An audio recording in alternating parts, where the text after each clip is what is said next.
เอคือยังเอ็ดมินส้มๆมวยเหมือได้เลยกินใหญ่ทางของมอยมินสนาฮักลงไว้ซักซ่าเจ้าใบมินแผ่นมาตอกนี่ท่าตัวผมเนี่ยนี้เห็นเนินวิเชียไลสอบปันใต้เลยกระจายเจนเนอวิเชียไลกระเกมาชมไว้นะงมจังมันเกตเวอร์ปนเตียนให้ใหญ่พี่เอียนเนยแซนเอียนเลยกระเกลังมาชนำเจียงไงออดแผลเกเตียนปันใต้จังคอยนัดออกเนี่ยดังมาหยดซอกๆก็จะเจนนึกเสียแต่มันเลยแต่จมูกหนึ่งตัวพอไว้ยังจังนังออดทำมีหนึ่งไอการล้างตอกกับไว้แคทไปยังยุ่ยังโจแต่การเสียงบลูบอกไว้ยังถึงออกเนี่ยตัวพอไว้ยังเป็นชัวท่าไทยกีพอไงเห็นเนินวิเชียไลให้ก็จะจัดการเลยไว้ใส่ครั้งเหม็นแตนเชื่อธรรมดาไทยกีก็แต่งแต่เติมสลับบอกกอดนั่งเลื่อนผู้แทนก็จังว่าขาดจำเนียงไว้ใส่บอกกอดนั่งเอากันแต่ไปไก่แถมเตียนนั่งหึงตีมวยปันตายหึงมวยเตียนคือกอดจังแต่เคยมุกราบอกกอดให้มันเนี่ยนั่งเป็นชัวท่าชีนชุกาโนสับไงนั่งชีคือเจเกลาโกดอลใบมันเนี่ยเราบอกสละแต่เนี้ยครอบชนะการประกวดบาบอลนั่งชนครั้งเหม็นแตนแต่เด็กสำคัญนะเชียร์เลยนั่งเหียนในวิเชียไลโดยหัวดองได้ผักนี้ไทยกีก่อนตะบังเทียประตูกลายเบิกฮาร์ดมอกกอดกับบานเคนชีในเลนบานในกลายหนึ่งแต่ไงนี่จำลายจิงหัวดองก่อนตะบังเทียขวัญไทยกี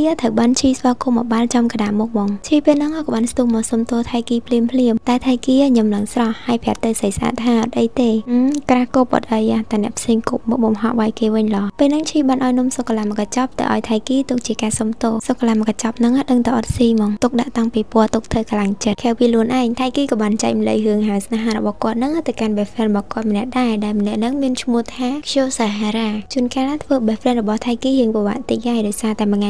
ไทยกีหรือให้หนึ่งให้ชมูแต่ปีกระบอกก่อนหนึ่งไอเปคลาสแต่จองการมวยแก่เลื่อนที่รอได้ก่อนเปคลาเคยไทยกีสมัยกูเป้โปรกโชก็ท่าเอาคลาได้โดยก็เกิดขึ้นท่าระเบียงปีเนี่ยเกณฑ์นั่งคือมีเพียงคบเรียนช่างครั้งเหมือนแต่โอท่าครั้งใส่นัวคือจีเรียมจะบองเกมเป็นทำแต่ซาได้นะเก็บปากกาเล็งบาลห้อยเกล็ดระเบิดเตียดก็บันไดกันเลยมาโมบรอกำซัดไทยกีระเบิดยังวิ่งในตัวไทยเอาตัวเป็นสมัติพอไอเตียดก่อนแต่เลือกสมแต่มัดแพทย์สำหรับจัดเดียวไทยเว้ยไทยกีนั่งเห็นกำซัดอะไรเงี้ยลงได้นะแต่ให้แต่สลันเกยเนี่ยตัวมาย่อก็แต่คอมสันได้บ้านน่ะนั่งหึงขอยสีซองเลยนั่งคอมสันแต่เกณฑ์ท่ามัดแพงมึงมัดแต่อย่าห่างการจังหายโรคโชกับบ้านนายนอมทิพย์คลาดแต่การไทยกีดอยตะบงไทยกีเธอแต่ตัวอ่อยชีนั่งสกอชมูให้หนึ่งจำชมูบอกกอดสันหายไปต่อเมาส์สมเลยตูสับยอมองนี่ยังนะเกกำปงแต่เธอการยุดซาอุติงสะเพอกอดตกไอเลือนกำปงแต่ยังนี่ซอกหนึ่งสลับแต่ขมิ้นบะทอมถนัดตีประมวยเดเมนชมูท่าฮีนานั่งกับบ้านบรรยาไทยกีดอยฮีนานิ่งก็เจเกลาก็มันเนี่ยได้ในครองสลามมวยหนึ่งหายเกลาเดนิงสลายนุกคือเกลากายสมปวนฮีนาจมูกหนึ่งตัวพอใบยังนั่งก็เห็นสนักนี่ได้ในตาขณีจุกนี่เหลือนะยอกขณีห่อตะไวขณีเตะและซาแต่ฮีนามาจำเป็นละอ่อนจังหายไทยกีกับบันสูติการฮีนาแท้กูทั่วไม่บันเอามันใส่สบายจัดไอ้ย่ามินสไนฮามองผมพยายามหึงนั่งทุกเฉลยอ่อนมันตีมวยเธอทั่วไม่กับอาเกมเมอร์มาไทยยังอ่อนที่พี่เธอแต่ทั่วจิมนมเนี่ยได้เจอเจาะเลือกล้วนเองมวยติดไอเดียสำคัญหม่อมพอดสำคัญให้อดัดบ้านนั่งคือใส่ดมใส่เพกลือหายปีเนี่ยเลี้ยวหมกหลังแกงก็จะมาดาผักใส่หลังไงนี่ไทยกีมอสลาเลื่อนโดยหอดองใต้ในไปเด็กก่อนมาด้อแสบแต่บันเคนชี่กับวงแต่งกุยอันสะเพิ่งน้ำหมกคลับเมื่อเตอร์บาเจปูสันซอกมาบาคลับยืดได้ใต้ทาเป็นนั่งคือเจียวกาลอหรือว่าไทยกีครั้งเหม็นแตนไกลนั่งไทยกีกดปัจจิจองเตือนเยอะจมูกหนึ่งชีครั้งเหม็นแตนก็บนใต้โชเกิดมาสันตุหะดังทากัวแต่จับดามปีน้ำมนซอกชี้แสบแต่ประดาสายไทยกีกับบันสตูแต่เจ็ดกดกับบันดอกกระไซบองกอบกดเยอะแต่เอาชีเพอร์ซันน่าจ่ายกระไซนั่งเบาค่าใหญ่ยมตะเวนแต่ได้สมได้ให้มือเตียนอาประดับกระหลกนั่งเฟื่อยก็ได้ก็จ่ายกันหย่อนแกงคลั่งมองได้เห็นใหญ่หอกเกต่อไปมองใหญ่จังมองแต่ซาแต่เคยตัดจรกระบอกไทยกีชูหลับจังอ่ะที่ก็เห็นอันสนายได้ไปนั่งได้ไทยกีเสียบแต่บันดาสายได้ให้ชีกับบันโยกกับไซบองก็ได้ไทยกีเอานั่งอยู่แต่ไปเอาไทยกีเวินอะไรนั่งอ่ะไทยกีคือหลังรมเพิ่มเอายาสตาสมัยท่าแบบปนจองกับบัดเก่าอ้อยไปได้มุนแต่เธอแกตีรอก่อนแต่จองให้เพลียมจำไปปูสันสกอดเดินเศร้ามาบางประตูมองเลยใช้ให้ชีกับบันเงือบล่างให้กับบันปรับไปไทยกีนั่งไปหยับโจกน้องเมากลมเนยแขวเธอชาเฉินเป้ไปนู้ว่าไทยกีกดจับอารมณ์ท่าชีให้ชั่วกดหลังจอมมองไทยกี้กดหลังเชื่อท่าชีแต่สกอชั่วกดมองปีหน้าแต่ดาวไปกดเมื่อกับใส่บองกบอกกดนั่งแกงมองโอ้เนื้อเลยนั่งมาบอกกดบานใส่ชั่วบอกกดหลังจะบาทอมาได้มาปลาเกตเวินจังแต่ไม่ตัวโตที่โดยซาแต่กดคล้ายบาดให้หดเขินแต่ไทยกี้นี่หลังกลมล่อให้เนื้อเซนจังอ้อยเตียดเคลียหลังเข้ามาเกยกันมาดาวไปที่ไงหลังอะไรนั่งไทยกี้นั่งแต่กระถึงชีเดบันให้ชั่วบอกกดกลายเป็นผักมันอะไรนั่งชีสกอชั่วบอกกดได้จังจุ่มเพียนติปีเถิดเพื่อไม่เอาชีจำชั่วบอกกดกระดุยไทยกี้กับบันจิงปีประตูตึกบ่มร้องท่าหนึ่งแต่หันประต่อไอ้ก้อนกับบานไกลเตอร์ขังกลายกับบานเคนท่าชีจมูกหนังโคตรกำปง งแต่ชนใหญ่ขึ้นเนี่ยบ่เมื่อแต่การตะโมรบาชีโดยเชื่อเสือสบายใจซอกระวงแต่ลุยเมื่อเกสงัดเพลียมลูกฮีน่าก็เสียบธรรมดาไปแย่มองก่อนแต่เคยฮีน่าเมาเพลียมมาไทกี้ตัวเหียงเปล่าให้เสือแต่บางก็มอยฮีน่านั่งเมื่อเคยชีเตียนก่อนแต่เคยไทกี้ปลายจะง่าฮีน่าสองสายบานในเปิดแต่ไทกี้ดาเจนฮีน่ากับบานปรับแต่การไทกี้ท่าไงมุ่งในขึ้นใจนั่งดาวมวยมือพอมันเนี่ยให้หลังสนัดหรือให้ไทกี้กันเลยมาช่วยดังเลื่อนแต่ปันนั่งฮีน่าดังบานมองเนาะจับปะดาวไอ้ก็ไม่เบาบานอย่างนี้ในเปิดแต่ไทกี้เหยียบเจ้าไม่วันตลอดเติบเตี้ยเบิ้งกอดกับบานดังท่ากอดเปลยจะใส่ปูโกบอกกอดในกลางคลับหันโดยใช้ให้ไทกี้กับกอดสำหรับจะท่าแต่ยอกระใส่ปูโกนั่งมาเบิ้งเปิดแต่ไทกี้กอดบานแต่ดอกคลับกับบานเกณฑ์ท่าที่หนึ่งกับวงแต่หัดบอกบานแต่มันแหน่ไอก่อนแต่เกณฑ์ไทกี้เพลียมชี้ใหญ่เราไทกี้ให้ชั่วโมงไทกี้หลังจะบ้าเมื่อเตอร์กลุ่มโรงการบอกไทกี้เหียงลางเสือได้วันต่อไปหนึ่งไทกี้กอดกับบานสู้แต่การชี้ท่าหัดไอเนื้อหัดอยู่ไหมเอาตลับเติบเตี้ยไว้ยอให้ชี้กับบานตบท่านิ่งจองหันติดสันกับวงแต่พลึกมือเก๋เสียบแต่เป็นนั่งชี้กับบานบอกบานเมาให้นิ่งกับบานสมัยไทกี้นั่งเล่นจมูกเก๋ไทกี้กับบานโดดปลอมกับบานใต้ตัวทองท่าดอกเปโจเล่นจะดามบานไปชี้อัดเนสใต้ตัวใบชินจังก็ได้ชี้กับบานซาแต่การไทกี้ท่าหดเลื่อนให้ละ5เตียนจมูกหัดพอมวยหนึ่งคือโดยซาแต่มาระบอไทกี้การได้เหียนกอดกอดชี้กันแล้วก็บาดบอดอกการมันได้จังให้บานกอดซาให้คนพบกอดนั่งเล่นบาดบอมวยขี้เนี่ยเราแต่ให้เล่นยึกเตยไทกี้ก็ใจเล่นได้เตยปีนี้แกนั่งโดยขี้เนี่ยครั้งเหมือนแต่โดยซาแต่มาระบอชี้นั่งกอดจีเนี่ยเล่นบาดบอได้ใต้ตัวท่าเหลือนั่งชี้เล่นบาดบอก็เป็นใต้ตัวพอบเยอะแต่เล่นไวใส่วิ่งเหมือนจังเล่นบาดบอให้ตามกับปัตเตอร์ไทกี้นั่งก็ทรอบโจเล่นบาดบอได้ใต้เล่บานประมาณนั้นก็กดชบเล่นวิ่งเตยโดยซาไอเนี่ยต่อขี้เนี่ยดังอดโดยซาแต่กดเล่นบาดบอน้องได้บอลไอหนักเกเตยอย่าตึกบานให้อย่าตึกบอลมันเนี่ยไอเยอะมองโดยซาแต่ดังท่าตัดจระกลุ่นไอจังให้ดิฉันได้ให้ไทกี้กดสำหรับจันท่าหมดเล่นไวใส่มาดองผูกกดโยนขึ้นท่านั่นไปเด็กกดไวใส่นั่นคือมีแต่มันเนี่ยไอเตยจังให้กดเล่นมันเนี่ยไอเพิ่งเลิกกลุ่นไอถูกใบใจหรือชเนี่ยก็จะสมัครเพียรบอกกดได้ลืมสำเร็จนั่งให้ถั่วชี้อย่างอาสนะติดได้นั่งใต้เนียงกับบันกระท่าไปให้จินจังไงบันจินเนียงบันขึ้นไทกี้นั่งอับชี้ยังบกขาดคลังเหมือนแตนไปนั่งได้ไทกี้กดกับบันปรับแต่การชี้ท่าเนี่ยคือจะมนุษย์แต่มันเนี่ยได้ถั่วกดนั่งใจขัดคำเริงปลายหมดเลยไทกี้กดกับบันมันแทมท่ากาปีมาชนำกะละมนกดบันขึ้นชี้กับวงแต่หัดบอกบันแต่มันเนี่ยไอไปนั่งชี้หัดประดาวยมประดาแต่ซาแต่ไปนู้เนียงบันเกาะขนาดการโครงการลังเตยประกวดจำเริญเจียดประตูใบจิมินการชื่อจับนังเคาะจัดอย่างนาก็ได้แต่ชี้เป็นนั่งคือเนียงอดโจชายนุเตเนียงเนแต่ผังหันแดงตึกผนังเตียนไกลนั่งอักเนียยังอายุชี้ชื่อกับรูบ้านตู้ใบจีบาจัดหรือกบะตึกจัดไม่ก็ได้ก็เนแต่ผังไอ้ครั้งจึงบนเตียนพูดให้ไอเดียยังจองบ้านน้ำเหม็นเพียบบะตึกจัดเตคือจีเพียบจุกใจการมาโจใส่หึงบ่ยังวิ่งชี้หนึ่งไปเดินลือคือรำลึกเรื่องเดินแต่การชี้จับบ่เนียงก็เห็นแม่รำท่าบะจัดติดได้ขณะเป็นนุได้เนี่ยครุกครองในไกลนั่งก้นกบามาปรับหน้าตึงปีท่าเอาเรียบจำไปวันเติบเตี้ยเตอร์โดยซาแต่จะดามองบัดได้โดยใช้ให้ถวยปีเนี่ยนั่งชมใหญ่ขึ้นเนี่ยหายก็โปรโมทบ้านแต่ตัวกลางดาววิ่งในไปเดชี้โดยบ้านนั่งอยู่แต่ตกกับบ้านฉูบ้านมวยให้ในไปเดเนียงแต่เลิกกับบ้านเคนท่าไทกี้กับมาเริกบ้านนั่งดึกขึ้นเนี่ยไกลนั่งชี้ยำให้ใหญ่ออกคนแต่การไทกี้หลังจูดมองผักใส่ล่างมนุษย์ตาสลาไทกี้กับบ้านโจมกแต่บ้านดำใบโยปอบใบเป็ดไงระบอกก่อนไปนุได้ก็กับบ้านเคนตุสนาบได้มวยนั่นเลยตกให้ขนมสลับมวยนั่งก็เกยมีใหญ่แต่ต้นจมูกชีบอยยังพองได้ในมาระบอกก้อนกับบ้านสู้แต่การกอดท่าสกอมเนี่ยใส่นางอ่อนมาระบอกไทกี้กับบ้านมันต่อท่ามันเนี่ยนั่งคือจีโกนใส่หมดแพรบอกก่อนก็จมูกนั่งหมดแพรบอกก่อนนั่งก็คือศาสนาคณิครั้งเอาเลยนั่งก็กดกำปงแต่บาดเจ็บผู้ท่ากูซาเกนั่งจะเถอแต่แขวเตะให้ดังกันนะบ้านจุบคณิวไว้เนี่ยก่อนแต่บ้านลือท่าเกจัดปรับโดแต่แขวเตะเพลียมให้กี้กับบ้านสตูรถเตอร์สลาอย่างเลื่อนให้กดกับบ้านกระท่าตามกับเปิดเตอร์แค่เป็นเมซัลมันกำลังชี้ใหญ่จมูกนั่งโคตรบอกกอดนั่งซองไซหึงนั่งไงน้ำมวยเคยเป็นซัมมันยันชี้อย่างมุกแสแสเตียนเมื่อเตอร์มันดังจะชี้นั่งประวัติจัดคลั่งปนนาเตจมพูหึงพลับโดสลามวยหนึ่งโดยยังหนึ่งจังชี้ก็สลายบาดบอลนั่งคลั่งเหมือนแตนพอง่ายก็คอมผังหัดตั้งปีผักละหดดอยยกบนโดยซาแต่ชี้นั่งจ้องชนะจมเรือเฉียดจังเหมือนหนึ่งประโดสลาเตอร์สลามวยเตี้ยคือเวียปาปอนเลี้ยงคลั่งเหมือนแตนให้ไทกี้ก็จะบ้ามรอยพิรอยท่าชี้คืออดจังเตอร์นุเตบ้านแต่บันเตไทกี้กับบ้านมาดอสลาก่อนแต่มาดอเพลียมกดกับบ้านเก่งท่าชี้ในกระไหลเล็กบ้านนั่งลำมอมแต่ดอเพลียมไทกี้มินจำยูเอ้กดกับบ้านเย่แต่การเจชี้บ่ยังท่าตัวอย่างนายกระดอยกับบอบบองให้กบนกของการชนะจมเรือเฉียดบอเลี้ยงขนมชนะนั่งคือเถิดเวอร์เวียบ้านไทกี้กับบ้านสมัยชี้นั่งกลมประโดสลาไอสรุปรวมเตอร์คือแต่แผลก้นใส่เกกับมอยตามหมายเกเตยแขวเตะเลยจังให้ชี้กับบ้านโตตะวันท่าเนียงเป็นเตยหนาหมักปาเนียงเตยแขวเตะแมนกับบ้านใต้เนียงอดเตยเตยลอยขนมกลมลงหมักปาบอเนียงเตยนั่นคือหมักปาบอเนียงโยเนียงแต่พญาจมวยหนึ่งเนสเนสนามันแน่ก่อนแต่เลยชี้ใหญ่ท่าเนียงเตยแขวเตะพองไทกี้หลังสกันหมดเชิงก็เตยก็นั่งขมักเกหอบผักมองดาดังท่ายมกตะตุกนั่นน่ะไทกี้กลมร้องท่าหดจิงบีกระไหลหนึ่งใต้ชี้กับบ้านขวดให้กับบ้านใหญ่แต่การไทกี้ท่าตู้ใบชี้เนื้อท่ากลมลงไปได้หมักปาบอ របស់នាងទៅខេត្តប្រទេសហ្នឹងគឺធ្វើឲ្យនាងឯកាបន្តិចក៏ប៉ុន្តែនាងនឹងសន្យាជាមួយនឹងខ្លួនឯងថានឹងខំប្រឹងធ្វើវាឲ្យបានមួយវិញទៀតនេះគឺជាក្តីស្រមៃដ៏ធំរបស់នាងអញ្ចឹងបើទោះជាមានរឿងអីក៏ដោយក៏នាងអត់ចោះចាញ់ដែរហើយនាងថែមទាំងបាននិយាយថាការសម្រេចចិត្តដ៏ល្អមួយនេះក៏មានចំណាយរបស់ថៃគីដែរឈីនាងក៏បានអរគុណទៅកាន់ថៃគីហើយក៏បានបោះបាល់ទៅឲ្យថៃគីដែលនាងបានសន្យាថាថ្ងៃក្រោយនឹងលេងបាល់ជាមួយគ្នាម្ដងទៀតថៃគីក៏បានញញឹមហើយយល់ព្រមក៏ប៉ុន្តែបើមានឱកាសថៃគីក៏ចង់បបួលឈីទៅលេងវាយសីជាមួយគ្នាឲ្យបានម្ដងដែរចុះមកដល់ថ្ងៃបន្ទាប់ព្រឹកនេះថៃគីអត់ទៅរៀនទេក៏ដោយសារតែថ្ងៃហ្នឹងគឺជាថ្ងៃអាទិត្យខុសពីគេឡើងភ្លាមថៃគីក៏បាននឹកទៅដល់រឿងកាលពីម្សិលមិញភ្លាមគិតទៅម្សិលមិញហ្នឹងថៃគីលក់មុខខ្លួនឯងខ្លាំងហ្មងហើយថ្ងៃហ្នឹងថ្ងៃអាទិត្យបើសិនជាថ្ងៃធម្មតាវិញថៃគីអត់ដឹងថាប្រឈមមុខជាមួយនឹងឈីមកទេអីដែលពិសេសថៃគីគាត់ក៏បាននិយាយថា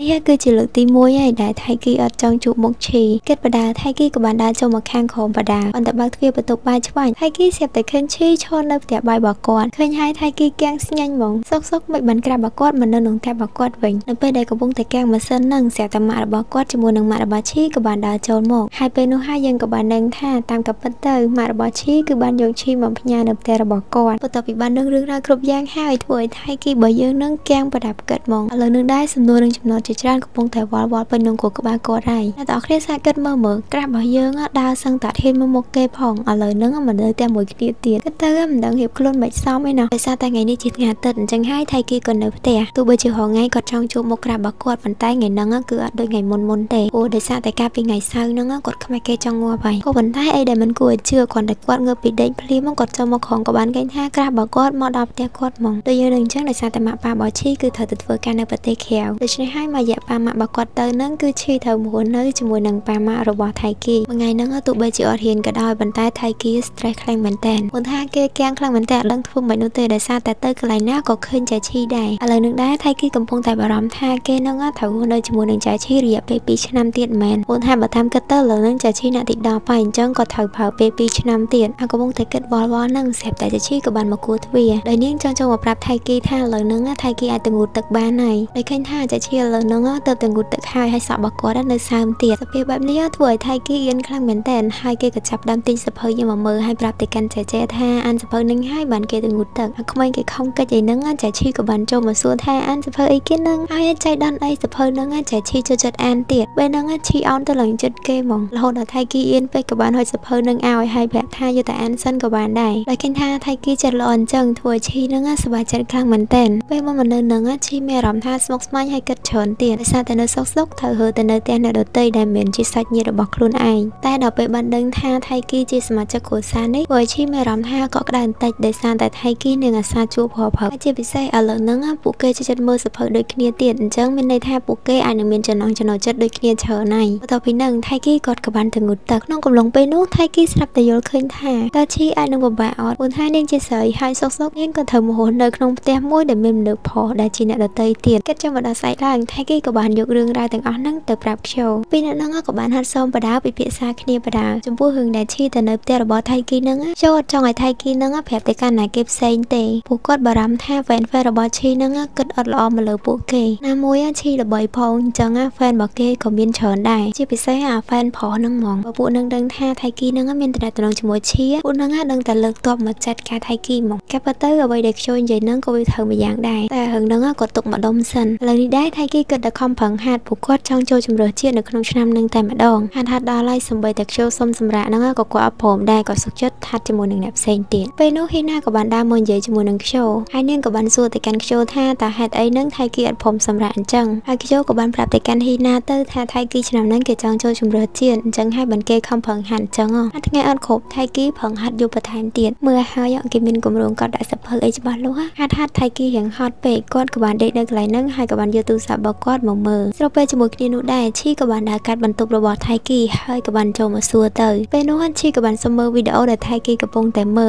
លបងថៃគីគេថាឲ្យមើលឯដោយសារតែអាហ្នឹងគឺជាវីដេអូដែលគេហាត់សមកាលពីថ្ងៃមិញឈីក៏បាននិយាយថាមិនដឹងជាអៀនអីទេដោយសារតែរាល់ថ្ងៃហ្នឹងនៅកន្លែងហាត់ហ្នឹងក៏ឈីមើលដែរដល់តែលឺឈីនិយាយចឹងហើយក៏ឲ្យទូរស័ព្ទមើលហ្មងទៅមើលវីដេអូហ្នឹងបដាឈីក៏បានសរសើរទៅកាន់ថៃគីបដាថាថៃគីហ្នឹងលះលហួនហើយលឿនទៀតក៏ប៉ុន្តែថៃគីក៏បានបដិសេធដែលថាគាត់ហ្នឹងគឺអត់ទាន់លឿនគ្រប់គ្រាន់ទេហើយចំពោះការលេងកីឡារបស់គាត់ហ្នឹងគឺមានអារម្មណ៍ថានៅខ្សោយច្រើនគាត់គឺត្រូវវឹកហាត់បន្ថែមទៀតបើមិនចឹងទេគាត់អាចចូលជំរឿជាតិបានទេអូឈុលមាត់បាត់ក៏ប៉ុន្តែថៃគីបំរុងថាអត់ចង់ ប្រាប់ឈីរឿងហ្នឹងឯងពួកគេគិតឃើញថាចាំគេធ្វើបានសិនចាំឈីមើលឃើញនឹងតែលយហ្មងឥឡូវច្រឡំប្រាប់គេមុនបាត់ឬហើយឈីក៏បានហត់ត្រយទៅបន្ទប់ខ្លួនឯងមកផ្លែតឈីក៏បានត្រឡប់មកវិញជាមួយនឹងខ្សែជើងមួយខ្សែមើលតែខ្សែហ្នឹងរបៀបដូចខ្សែដែលយើងយកមកចាក់លេងពាក់ដៃតែអានេះគេយកមកពាក់ជើងហើយគេនិយាយថាខ្សែហ្នឹងជាខ្សែនាំសំណាងទៀតឈីក៏បានប្រាប់ទៅកាន់ថៃគីថានាងបានចាក់ខ្សែជើងមួយខ្សែហ្នឹងនៅពេលដែលនាងសម្រេចចិត្តថាស្នាក់នៅជប៉ុនហើយអត់ទៅជាមួយនឹងប៉ាម៉ាក់របស់នាងអាគេពងនិយាយរៀបរាប់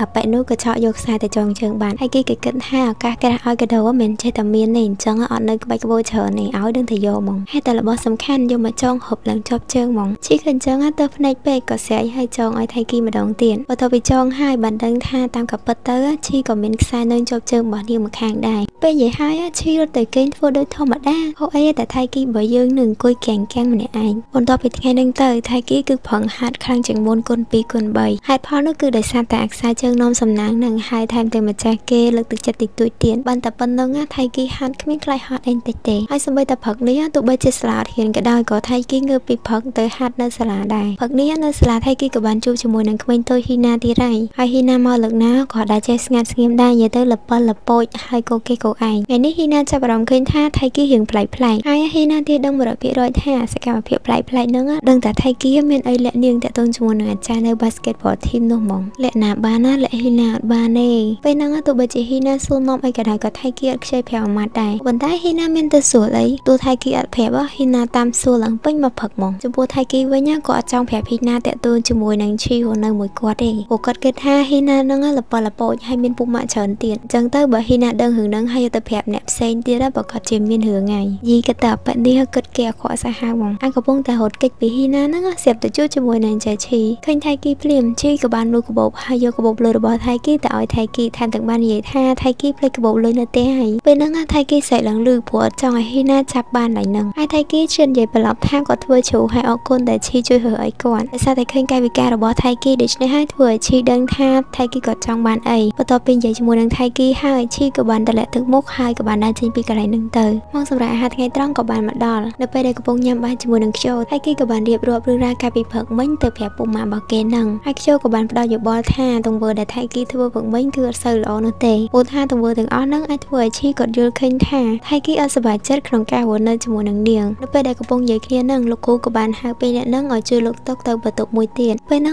ងដោយសារតែតុកន្លែងហ្នឹងវារៀងមានច្រើនគាត់គិតថាពីអ្នកហ្នឹងលើកទៅអត់ហេហើយជួនពេលអីឈីជាមួយនឹងហ៊ីណាមកដល់កន្លែងហ្នឹងហ្មងចឹងហើយគ្រូក៏ហៅពីហ្នឹងឲ្យមកជួយលើកតុហ្នឹងទៅដែរពេលហ្នឹងថៃគីរៀងភ័យខ្លួនតិចហើយដោយសារតែឈីអត់សូវខ្វាយខ្វល់ជាមួយនឹងថៃគីដូចមុនទេដល់ថ្នាក់ថៃគីសុំជួយលើកតុចំណែករបស់ឈីហ្នឹងក៏ឈីអត់ព្រមឲ្យដែរព្រោះពេលដែលថៃគីកំពុងតែពិបាកហ្នឹងហ៊ីណាក៏ស្រាប់តែញ៉ាំទៅកាន់ថៃគីហើយឲ្យមេដៃថៃគីទៀតតាមពិតហ៊ីណាមិនចង់ឌឺថៃគីណាប៉ុន្តែហ៊ីណាក៏សរសើរថាថៃគីហ៊ាននិយាយទៅរកក្រាស់របស់គាត់បន្ទាប់ពីហ្នឹងដោយសារតែចង់ជួយថៃគីហ៊ីណាដើរបដាក៏បានទៅនិយាយលេងជាមួយនឹងឈីបដាហើយពេលហ្នឹងហ៊ីណាក៏បានសួរទៅកាន់ឈីផ្ទាល់ថាតើឈីមានសង្សារនៅទៀតអត់ដែលស្គាល់គ្នាសោះសុកមកសួរអញ្ចឹងតែថាគេស្រីមុខពីរអ្នកហ្នឹងគេអត់មានព្រឹសសវល់អីទេតែអ្នកក្រួយវិញរៀងកាំងប៉ុណ្ណឹងអត់ចិត្តទេហ៊ីណាក៏បន្តសួរទៅកាន់ឈីថាហេតុអីបានអត់យកសង្សារយកមួយទៅចាយសុបាយណាបានកាន់ដៃគ្នាបដាគ្នាទៅផ្ទះរងៃពេលទៅណាត់គ្នាដើរលេងជួនកាលមានអ្នកកដោឆ្លោះទៀតពេលហ្នឹងឈីក៏បានញញឹមហើយប្រាប់ទៅកាន់ហ៊ីណាថាលើនឹងនាងអត់ទាន់ចង់មានសង្សារអីទេ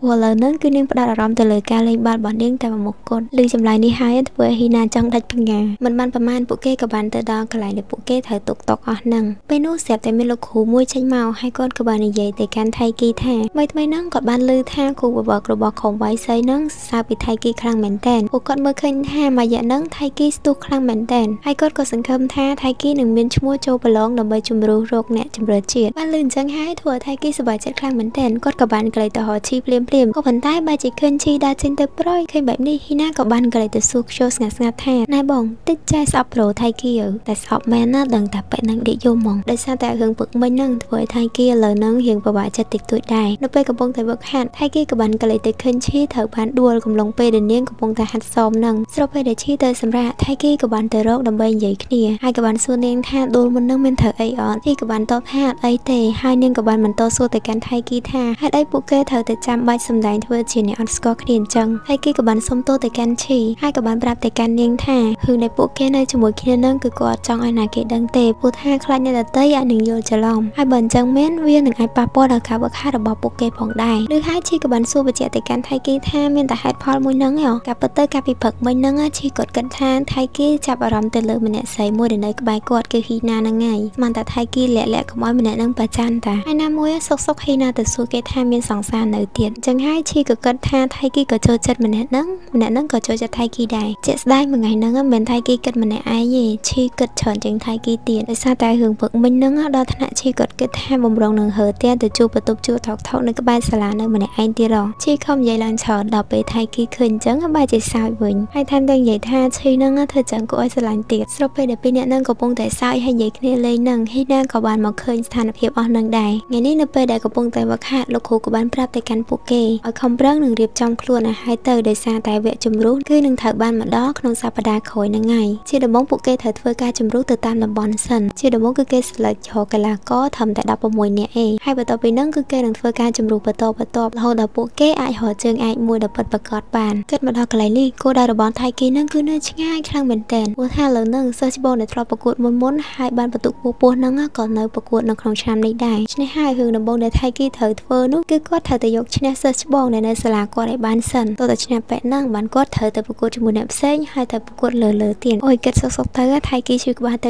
ទៅមិនទេឥឡូវខ្ញុំគិតរឿងហ្នឹងច្រើនពេកក៏เลยទៅមើល fan ដែលមកគាំទ្រពួកគេវិញម្ដងថ្ងៃនេះឃើញថាមានសិស្សសាលាជាច្រើនមកមើលពួកគេហាត់សមមានអ្នកខ្លះទៅមកមើល idol មានអ្នកខ្លះទៅមកមើលក្រាស់ហើយយើងក៏បានឃើញថា fan របស់ហ៊ីណាក៏មិនតិចជាង fan របស់ចេឈីដែរព្រោះដូចយើងឃើញអញ្ចឹងកីឡាដែលហ៊ីណាស្រឡាញ់ហ្នឹងមានភាពល្វត់ល្វន់ទន់ភ្លន់និយាយទៅមើលទៅគួរឲ្យស្រឡាញ់ហ្មងហើយចំតែហ៊ីណា cute ចឹងទៀតមានណៃគេអត់លងជាពិសេសឆ្នាំហ្នឹងហ៊ីណាធ្វើបានល្អខ្លាំងមែនតើរហូតដល់គ្រូបង្វឹករបស់នាងហ្នឹងក៏សរសើរនាងអត់ដាច់ពីមាត់ដែរធម្មតាទេហ៊ីណាគេមានបទពិសោធន៍តាក់ទងជាមួយនឹងការប្រឡងយកជម្រើសជាតិហ្នឹងច្រើនដងហើយទោះបីថាកាលពីឆ្នាំមុនហ៊ីណាអាចទទួលបានជើងឯកប៉ុន្តែនាងក៏ធ្វើបានល្អច្រើនដែរថៃគីជាមួយនឹងខ្ជិលកំពុងតែផ្លឹកមើលហ៊ីណាហ្នឹងស្រាប់តែនាងក៏បានងាកមកហើយក៏បានលាដៃប្រាប់ទៅពីអ្នកហ្នឹងថាឲ្យលុយមកមើលការសម្ដែងរបស់គេម្ដងម្នាក់ត្រូវឲ្យ 2000 យ៉េនចុះហេតុអីលើមុខលុយម៉េះបងមិនបានមើលណែថៃគីផឹងបកាយមួយគេឡើងញ៉ាញហ្មងឃើញបែបនេះហ៊ីណាក៏ជ្រើសរើសថែមថាធម្មតាទេគេស្អាតណាគេក៏មើលឲ្យចាប់អារម្មណ៍គេដែរដូចក្មេងក្បាលខូចនឹងនិយាយហើយថៃគីអត់មានពាក្យតបតហ្មងពេលហ្នឹងដែរថៃគីក៏ចាប់អារម្មណ៍ឃើញថាឈីជាមួយនឹងពួកម៉ាក់បាគេហ្នឹងក៏មើលមកកាន់ហ៊ីណាដែរដល់តែអញ្ចឹងទៅថៃគីខឹងច្រឡោតតងហើយថាតែហាត់សមទីដែរឈប់និយាយជាមួយហ៊ីណាហើយដល់ពេលល្ងាចឡើងនៅតាមផ្លូវត្រឡប់ទៅផ្ទះវិញទៅពេលដែលថៃគីកំពុងតែដើរស្រាប់តែហ៊ីណាមកប៉ះស្មារបស់គាត់ដោយសារតែថ្ងៃហ្នឹងហ៊ីណាមានការចង់ទៅកន្លែងមួយដែលកន្លែងហ្នឹងនៅក្បែរផ្ទះរបស់ថៃគីហ្មងអញ្ចឹងហើយបានជានាងដើរមកតាមផ្លូវហ្នឹងហើយបានជួបជាមួយថៃគីនឹងឯង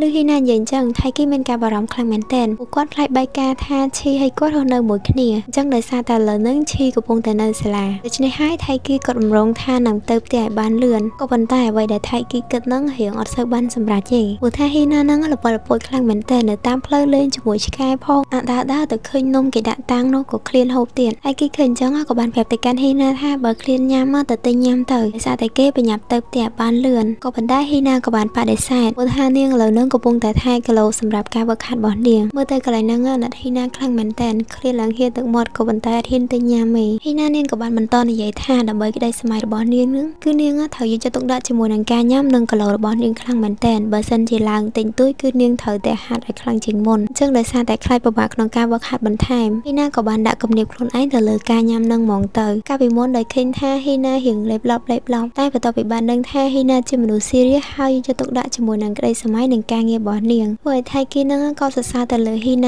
ាខ្លាំងមែនទែនហើយគាត់ក៏បាននិយាយពាក្យល្អៗនិងសរសើរទៅកាន់ហ៊ីណាដែលធ្វើឲ្យហ៊ីណាឡើងរំភើបបន្ទាប់ពីនឹងពួកគេក៏បន្តដើរទៅមុខទៀតហ៊ីណារបស់យើងធ្វើត្រូវបានតាមផ្លែតទេឥឡូវហ្នឹងឡក់ទៀតដែរហ៊ីណាដើរផងលោតផងរត់ផងតាមថៃគីហើយក៏បានសួរថៃគីតាក់ទងជាមួយនឹងរឿងដែលគាត់បាននិយាយជាមួយនឹងឈីកាលពីថ្ងៃមិញហើយថែមទាំងសរសើរថាបងធំក៏ធ្វើបានល្អដែរឆ្លៀតឱកាសហ្នឹងហ៊ីណាក៏បានសរសើរទៅកាន់ថៃគីថាថៃគីក៏ជាមនុស្សម្នាក់ដែល cool ជាពិសេសខិតខំប្រឹងប្រែងអត់ខ្លាចហត់នឿយទេក្នុងនាមនាងជាប្អូនស្រីដ៏គួរឲ្យស្រឡាញ់ម្នាក់ហ៊ីណាក៏បានជូនពរឲ្យថៃគីហ្នឹងធ្វើបានល្អក្នុងការប្រកួតរបស់គាត់នៅពេលខាងមុខហើយនឹងបន្តទៅសម្រេចគោលដៅរបស់គាត់ដែលបានប្រាថ្នាទុកមកនឹងដែរស្របពេលដែលពួកគេកំពុងតែនិយាយគ្នាលេងហ្នឹងថៃគីគាត់ក៏បានកលេចទៅឃើញឈីជាមួយនឹងសិស្សច្បងហាយូកំពុងតែដើរបណ្ដាលគ្នាសិស្សច្បងហាយូម្នាក់នេះគឺជាកីឡាករវាយសីដែលទទួលបានចំណុចថ្នាក់ល្អជាងគេនៅក្នុងសាលារបស់គេដោយសារតែឃើញពីអ្នកហ្នឹងដើរទៅគ្នាអញ្ចឹងធ្វើឲ្យថៃគីហ្នឹងក៏មានអារម្មណ៍ថាអត់សប្បាយចិត្តហើយប្រច័ណ្ឌតិចតួចដែរហ៊ីណាឃើញអញ្ចឹងក៏បានប្រាប់ទៅកាន់ថៃគីថានាងច្បាស់ណាស់តែពីរអ្នកហ្នឹងគ្រាន់តែជាមិត្តភក្តិមួយគ្នាឯងហើយណាមួយយើងក៏ដើរមកផ្ទះមួយគ្នាដែរលើអញ្ចឹងហើយថៃគីក៏គិតថារៀងសមហេតុផលដែរហ្នឹងដើរទៅផ្ទះមួយគ្នាគ្រាន់តែជារឿងធម្មតាតាអញ្ចឹងហើយថ thay kia có cất chớn hay có đa cho mùi nâng hi na tới bờ tàu tiệt tới có phần tay bờ tàu bị ngày nâng thay kia có chạm bảo đảm khinh hà pin nè nâng sát na mùi kia khang mến tèn nó bây để mới khinh pin nè nâng coi cái bài kia nâng hi na có chạm đam từ luồng kia tiệt này ôi bông phò mà anh cũng cất chớn bây mới kia hiện là mùi kia trắng coi chuyện kia mình ấy khâu tiệt đây na ăn trơn luôn nâng ngày nào mới cùng tập bài cái bài mà kia lấy khinh hà vậy bên nâng hai thay kia nó tọt sờ bài chợt để cho hai hi na có bờ tham tiệt hà nên cha một ngày muốn chạy chạy tha có trong bên này hai có trong đau từ lời ca bậc hạt bảo quát sân men ta to từ lời hi na vậy trắng á bản thay kia cột phồng chừa ý bây giờ đây ta men ôn sấy môi chăm chui chok chui chào cùng trắng á từ để dùng là tiệp bà đây nè nó sẽ là nông pe bậc hạt xếp từ mình lục khô nè một số khối badminton để có trong đăng tha choเราbỏ khối được nông năm đấy vôอย่างนั้นได้จะปวดเสือบอกก่อนให้khốiบอลแบดมินตันก่อนกับบันใหญ่ท่าเอาเลยนึงหายุนึงแต่ครั้งโดดได้โดยเดี๋ยวดึงจังท่ากับไปชนะมุนนึงหายุกดบันลังแต่ดอนเนสโนให้บันจบเล็กใบเตียนให้เลยนึงได้ตักได้กดกอดตอนทะเลได้ให้น้ำเมียมนุ่มเนี่ยเตี้ยเด็กกดได้กำปงจับอารมณ์ครั้งเหม็นเต้นลูกคือไทยกีบอยืนนึงไอ้ไทยกีมาเยอะนึงสตูครั้งล่างเจิงให้10%นึงคือกดกัดคอมปรังปรายบวกหัดครั้งเหม็นเต้นเลยมาเมื่อครั้งไทยกีในเว้ยแล้วไปได้กดกำปงแต่โชว์สำราญเสียบแต่บาร์บอชี่กับบานหดมาดอกกลางก่อนไปนั่งชีกับบานรถเมาให้แผลไว้ไทยกีนั่งช่วยเฮบาลเนียงพองไทยกีไว้ยากก่อนแต่เคยมกชีเพลี้ยมาจับดำเด็กเคยหายูเพลี้ยกับฝุ่นหนุ่มเจเตอร์ลุยเป็ดจันเกออนจัดมือเกอตอนบาดเด็กลงไปแต่ตัวบาร์ปิดไทยกีชีกับบานซัวแต่การไทยกีท่าหลิงนั่งเตอเตียมองมันในซานแต่เนี้ยเพลี้ยยศาวมาปิดแต่ให้เงินนั่งลือทำมาปาบอดไทยกีเป็นหลิงเถยเจนเตอแขวเตียนจังหลิงนี่ชีซ้ำเตอเตียจมูกหนึ่งไทยกีได้ไปชีใหญ่นั่งไทยกีกระแต่ปีบารำทางคลายเหน็บเซนั่งดับลือลงไปแต่ไทยกีเหียบหนึ่งชายตอบแต่ให้เป็นนั่งเสียบแต่ให้ยุกับบานหมกดอนไปก็จังซัวแต่การชีท่าทิมบอชีเงินนั่งเป็นเถยแกหัดไทยมองไอเตียดอดลงไปแต่ปีนั่งกับปงตาใหญ่ขึ้นนิดนึงไทยกีกับบานจับบารำแต่เลยแกห้าหรือบอให้ยุธรรมดาให้ยุจมูกหนึ่งชีนั่งบรวมขณะจมูกขึ้นจังให้ปีนั่งให้ดิกเนบบอกขึ้นแต่วันตะมาหลังชีหึงธรรมดาเขาไอแต่ไทยกีบ่อยเยอะไงโดยธรรมดาไทยกีให้ชีจมูกเปิ้ลให้เนื้อเมียนประทานปีจ่ายเตียนว่าเปรียบเทียบให้ยุจมูกหนึ่งคลุนไอไทยกีเมียรำท่านจะนานครั้งเหม็นแตนอย่างงี้ล่างไทยกีขดมอบเตียแต่งกลมพังไปหนึ่งน้องคลุนมองเลยนึงไทยกีสกยัดเตะให้ได้ยบานหลุนไอเถอหางมันเดือดคลุนไอเสือท่าจ่ายจ่ายกับบันใต้เน็บเซงไว้ยังไอห้างดิแนบบอกเกให้เกสมาเตียนไทยกีเลยนึงเมียนกลมในท่าจังกัดปีจ่ายจอตีรอบันใหญ่ปีหึงอายุนึงกอยซกนึกเคยอันจะจมูกหนึ่งมาให้ปามองประกาศได้เลื่อนจึงนึงติดตีราไทยกีสัวบานไปแต่ไทยกีกำปงแต่ละอุซกเสียแต่ชีกับบานบางทวีปเตียมาขวาเปิดไทยกีเป็นอย่างหลังเปิดชีเนี่ยบานกอยจ่อให้กับบานสัวแต่การไทยกีท่ามันมอเตียเลื่อนไหมสงสัยแต่หดมอเตียให้เนี่ยหัวแบดมินตันทีมบอไทยกีนึงเติมแต่ฉกหัดมองเปเลยให้เนี่ยไปแต่ชีใจมอนึงกับบานเคนท่าปูมาบอไทยกีนึงเติมแต่เตยกลางพลากอาเตให้ได้กอไทยกีนึงมอเตียเลื่อนไหมคนใต้สำนวนบอชีหมึกสายนึงไทยเกียรบานชลายเตให้บาจิกัดท่าชีดังเหืองหาแต่ต้นจมูกนึงแบดมินตันบอเกนึงโดยซาตาไปหายูดูมองหลังจากเตยไทยกีกับบานส้มโตแต่การชีหายทากอนึงส้มเตยบตุม้วนไหนจอมเกเธอจังการเตียดก็เตยไปเนี่ยปนอันจะจึงสองสารในคลาเตียดปานน้ำดังนี้นะปาชีดเอาเตยจับตีนตกสู่บะไทม์ต่อจังที่บ้านแผลแต่การไทยกีท่ากลมเกยแผลไว้ท้องเมาเมื่อแต่มนนึงก็ได้ซาตาจองย้อมจำหมกหมดเพียบในไอแมนลูกตัวพอว่าเยอะนึงให้ตาจ่อยเกดังจะรักเปิดไทยกีกับบานเงือบล้างโชว์ให้แผลแต่การชีท่าออดเต้มาเต้นั่งโดยซาตาจองหัดผ่านบะไทม์เตียดแต่ให้เหล่านึงโดยจองหัดเตียดมาจี้เนี่ยจึงจะไอเนื้อเต้นั่งยำแต่หัดแขวมาจุ่มไปจุ่มบะไทม์เตียดเซนใหญ่จับไทยกีกับบักทวีหดจังมาแขวปล่อยเราแต่ไปชีขึ้นจังจองชงาแดนนั่งพอต่อไปนั่งไทยกีบ่อยเยอะกับบานหดประดาเกิดประดาตีได้จับตั้งวิชีโจมันเนื้อเต้นั่งถวยไทยกีนั่งมีหึงเกิดชนปีมาไงแต่มาไงมองบันเนื้อเต้นจังตีได้ไทยกีเกิดห้าหลุนไอ้ดังแต่การลอบฉับมองจะเป็นไงนั่งเต้นไทยกีกดตั้งจัดแถตุบจิกบันขึ้นชีสซาจมูกหนึ่งเน็บเซ้งหรือจำมือผอในให้ชีไม่กระดาษก็ไทยกีเล่นควอได้มูลฐานเหล่านั้นการประกวดจำรู้คือจัดมาดอนไหลให้บัดไทยกีเนื้อแต่ประดเลยการประกวดนั่งเตี้ยก็ดังแต่ใจได้กูประกวดบอกกอดมาร้อยเพชรร้อยมองกัดจังหวะดอนไงสายล่างไงนี่ไทยกีกดฟัวบันออกเหมือนเต้นของการประคัดบอกกอดได้กอดนั่งยชนะมัดแพรบอกกอดคือตัวแต่มาดองประตูใบจินจังก็ได้ก็ไทยกีใบเยอะนั่งเนื้อแต่ตอนสบายจัดในลายเตะอุบัติเมื่อหนึ่งน้องเดรังเตอร์กับบานเก่งท่าหายูไงนั่งกับบานชนะขบไม้ได้เมื่อเตอร์สเตอร์บอไทยกีเหลืองนี้เห็นทมแต่ใจแล้วตามเพลย์เตอร์สำราญโชว์กับบานโซแต่กันไทยกีท่ามาย้ายหึงแต่ตัวจมูกหนึ่งหายูให้หนึ่งชีไทยกีกับบานใหญ่บ้าแผลแต่กันโชว์ท่าหึงนั่งไอเล่นเซอร์กัดเฉินในเมนท่าจบสลายจบคว้าเลยขวาท่าตกมาดมสันอย่าตอนพอดมอดพอกดาวตะมงติงเตี้ยกับบานเก่งท่าชีหายูให้หนึ่งปุมาบาเกปีเนี่ยเตี้ยแล้วกำปงแต่ใหญ่ขึ้นขึ้นจังเพียมไทยกีกับบานเงียบมาคอยโดยก็อัดจังดับเลือปุนั่งใหญ่ขึ้นไอเตี้ยนุเตแต่หมอนั่งวิเคราะห์ไปการเกิดไทยกีจังปีกอะไรนั่งอัดหัวเย็นโดยสตาร์เกต่อบานพอต่อเป็นใหญ่ขึ้นให้ชีกับบานสมจังเตอร์มนคนชีจังได้พอดเอาไปเงานั่งกับบานโซแต่การหายูท่ามาเยอะนั่งขึ้นดาวจมูกหนึ่งชีหยกได้เลยให้หายูกับบานตอบตะวันท่าเม็ดไอจำไรบานน้องนั่งก็จัดขึ้น ហើយស្រឡាញ់កីឡាដូចគ្នាទៀតហើយណាមួយហើយយូក៏ចិត្តមនុស្សស្រីគាត់ខំប្រឹងប្រែងដូចឈីអញ្ចឹងពីមួយឃ្លានេះហើយធ្វើឲ្យថៃគីដែលនៅលួចស្ដាប់គេនឹងកៀងស្ញេញហ្មងបន្ទាប់ពីម៉ោងសម្រាប់ត្រូវបានបញ្ចប់លើកនេះថៃគីត្រូវលេងប៉ះគ្នាជាមួយនឹងហាយូតែម្ដងនោះតំខឹងមកក្រាយកាហាយហើយឥឡូវមកលេងប៉ះគ្នាទៀតក្នុងការប្រកួតគ្នានឹងដែរថៃគីគឺមានការពិបាកក្នុងការទប់ទល់ទៅលើហាយូខ្លាំងមែនទែនតែក៏ពិតទៅអានោះគ្រាន់តែជារឿងសាមញ្ញឯងដោយសារតែហាយូក៏មានបទពិសោធន៍ច្រើនហើយគាត់លេងច្រើនឆ្នាំហើយអត់ដូចថៃគីគាត់ទំតែផឹងហាត់នៅឆ្នាំហ្នឹងឯងមកដល់លើនឹងថៃគីទប់ហាយូបានប៉ុណ្ណឹងក៏គិតថាគាត់គ្រាន់បើដែរក្នុងពេលដែលពីរអ្នកនឹងប្រកួតគ្នានឹងយើងក៏បានកេងថាហាយូគេវាយធម្មតាហើយក៏ប៉ុន្តែថៃគីមើលទៅផឹងខ្លាំងមែនទែនពេលហ្នឹងសូម្បីតែហ៊ីណាជាមួយនឹងខ្យូមើលនៅខាងក្រៅក៏បារម្ភទៅលើថៃគីដែរសម្រាប់រូលក្នុងការលេង badminton ហ្នឹងគឺគេលេង best of 3អ្នកទាំងគ្នាហើយក្នុងមួយវគ្គបើណាគេវាយចូល21គ្រាប់មុនអ្នកនោះគឺជាអ្នកឈ្នះបើក្លែងមកមើលការប្រកួតរបស់ថៃគីជាមួយនឹងហាយូឥឡូវនេះវិញគឺថាហាយូឥឡូវហ្នឹងគាត់ឈ្នះបានមកវគ្គហើយអីដែលធ្វើឲ្យថៃគីពិបាកនោះគឺឥឡូវហ្នឹងហាយូបាននាំមកថៃគីរហូតទៅដល់11គ្រាប់អ្នកទាំងគ្នាបើមើលពីស្ថានភាពវិញឥឡូវហ្នឹងហាយូគាត់នៅធម្មតាប៉ុន្តែថៃគីហត់ខ្លាំងមែនតើមកដល់កន្លែងហ្នឹងថៃគីក៏ទៅសម្រាកបន្តិចពេលនោះខ្យូក៏បានយកទឹកទៅឲ្យថៃគីក៏ប៉ុន្តែថៃគីអត់បានទទួលទឹកហ្នឹងទេបើជាទៅនិយាយជាមួយខ្យូថាមកគ្រាប់មុនហ្នឹងប៊ីចូលហ្មងឃើញអត់ឃើញថៃគីអញ្ចឹងក៏យើងអាចដឹងច្បាស់ថាថ្ងៃហ្នឹងគឺថៃគីក៏មានបំណងថាចង់យកឈ្នះក្នុងការប្រកួតមួយហ្នឹងហ្មងដោយជាធម្មតាថៃគីគាត់ទទួលបានការលើកទឹកចិត្តពីឈីមករហូតអញ្ចឹងហើយគឺគាត់អត់ចង់ចាញ់ក្នុងការប្រកួតហ្នឹងដែលធ្វើឲ្យឈីអស់សង្ឃឹមមកលើគាត់ទេ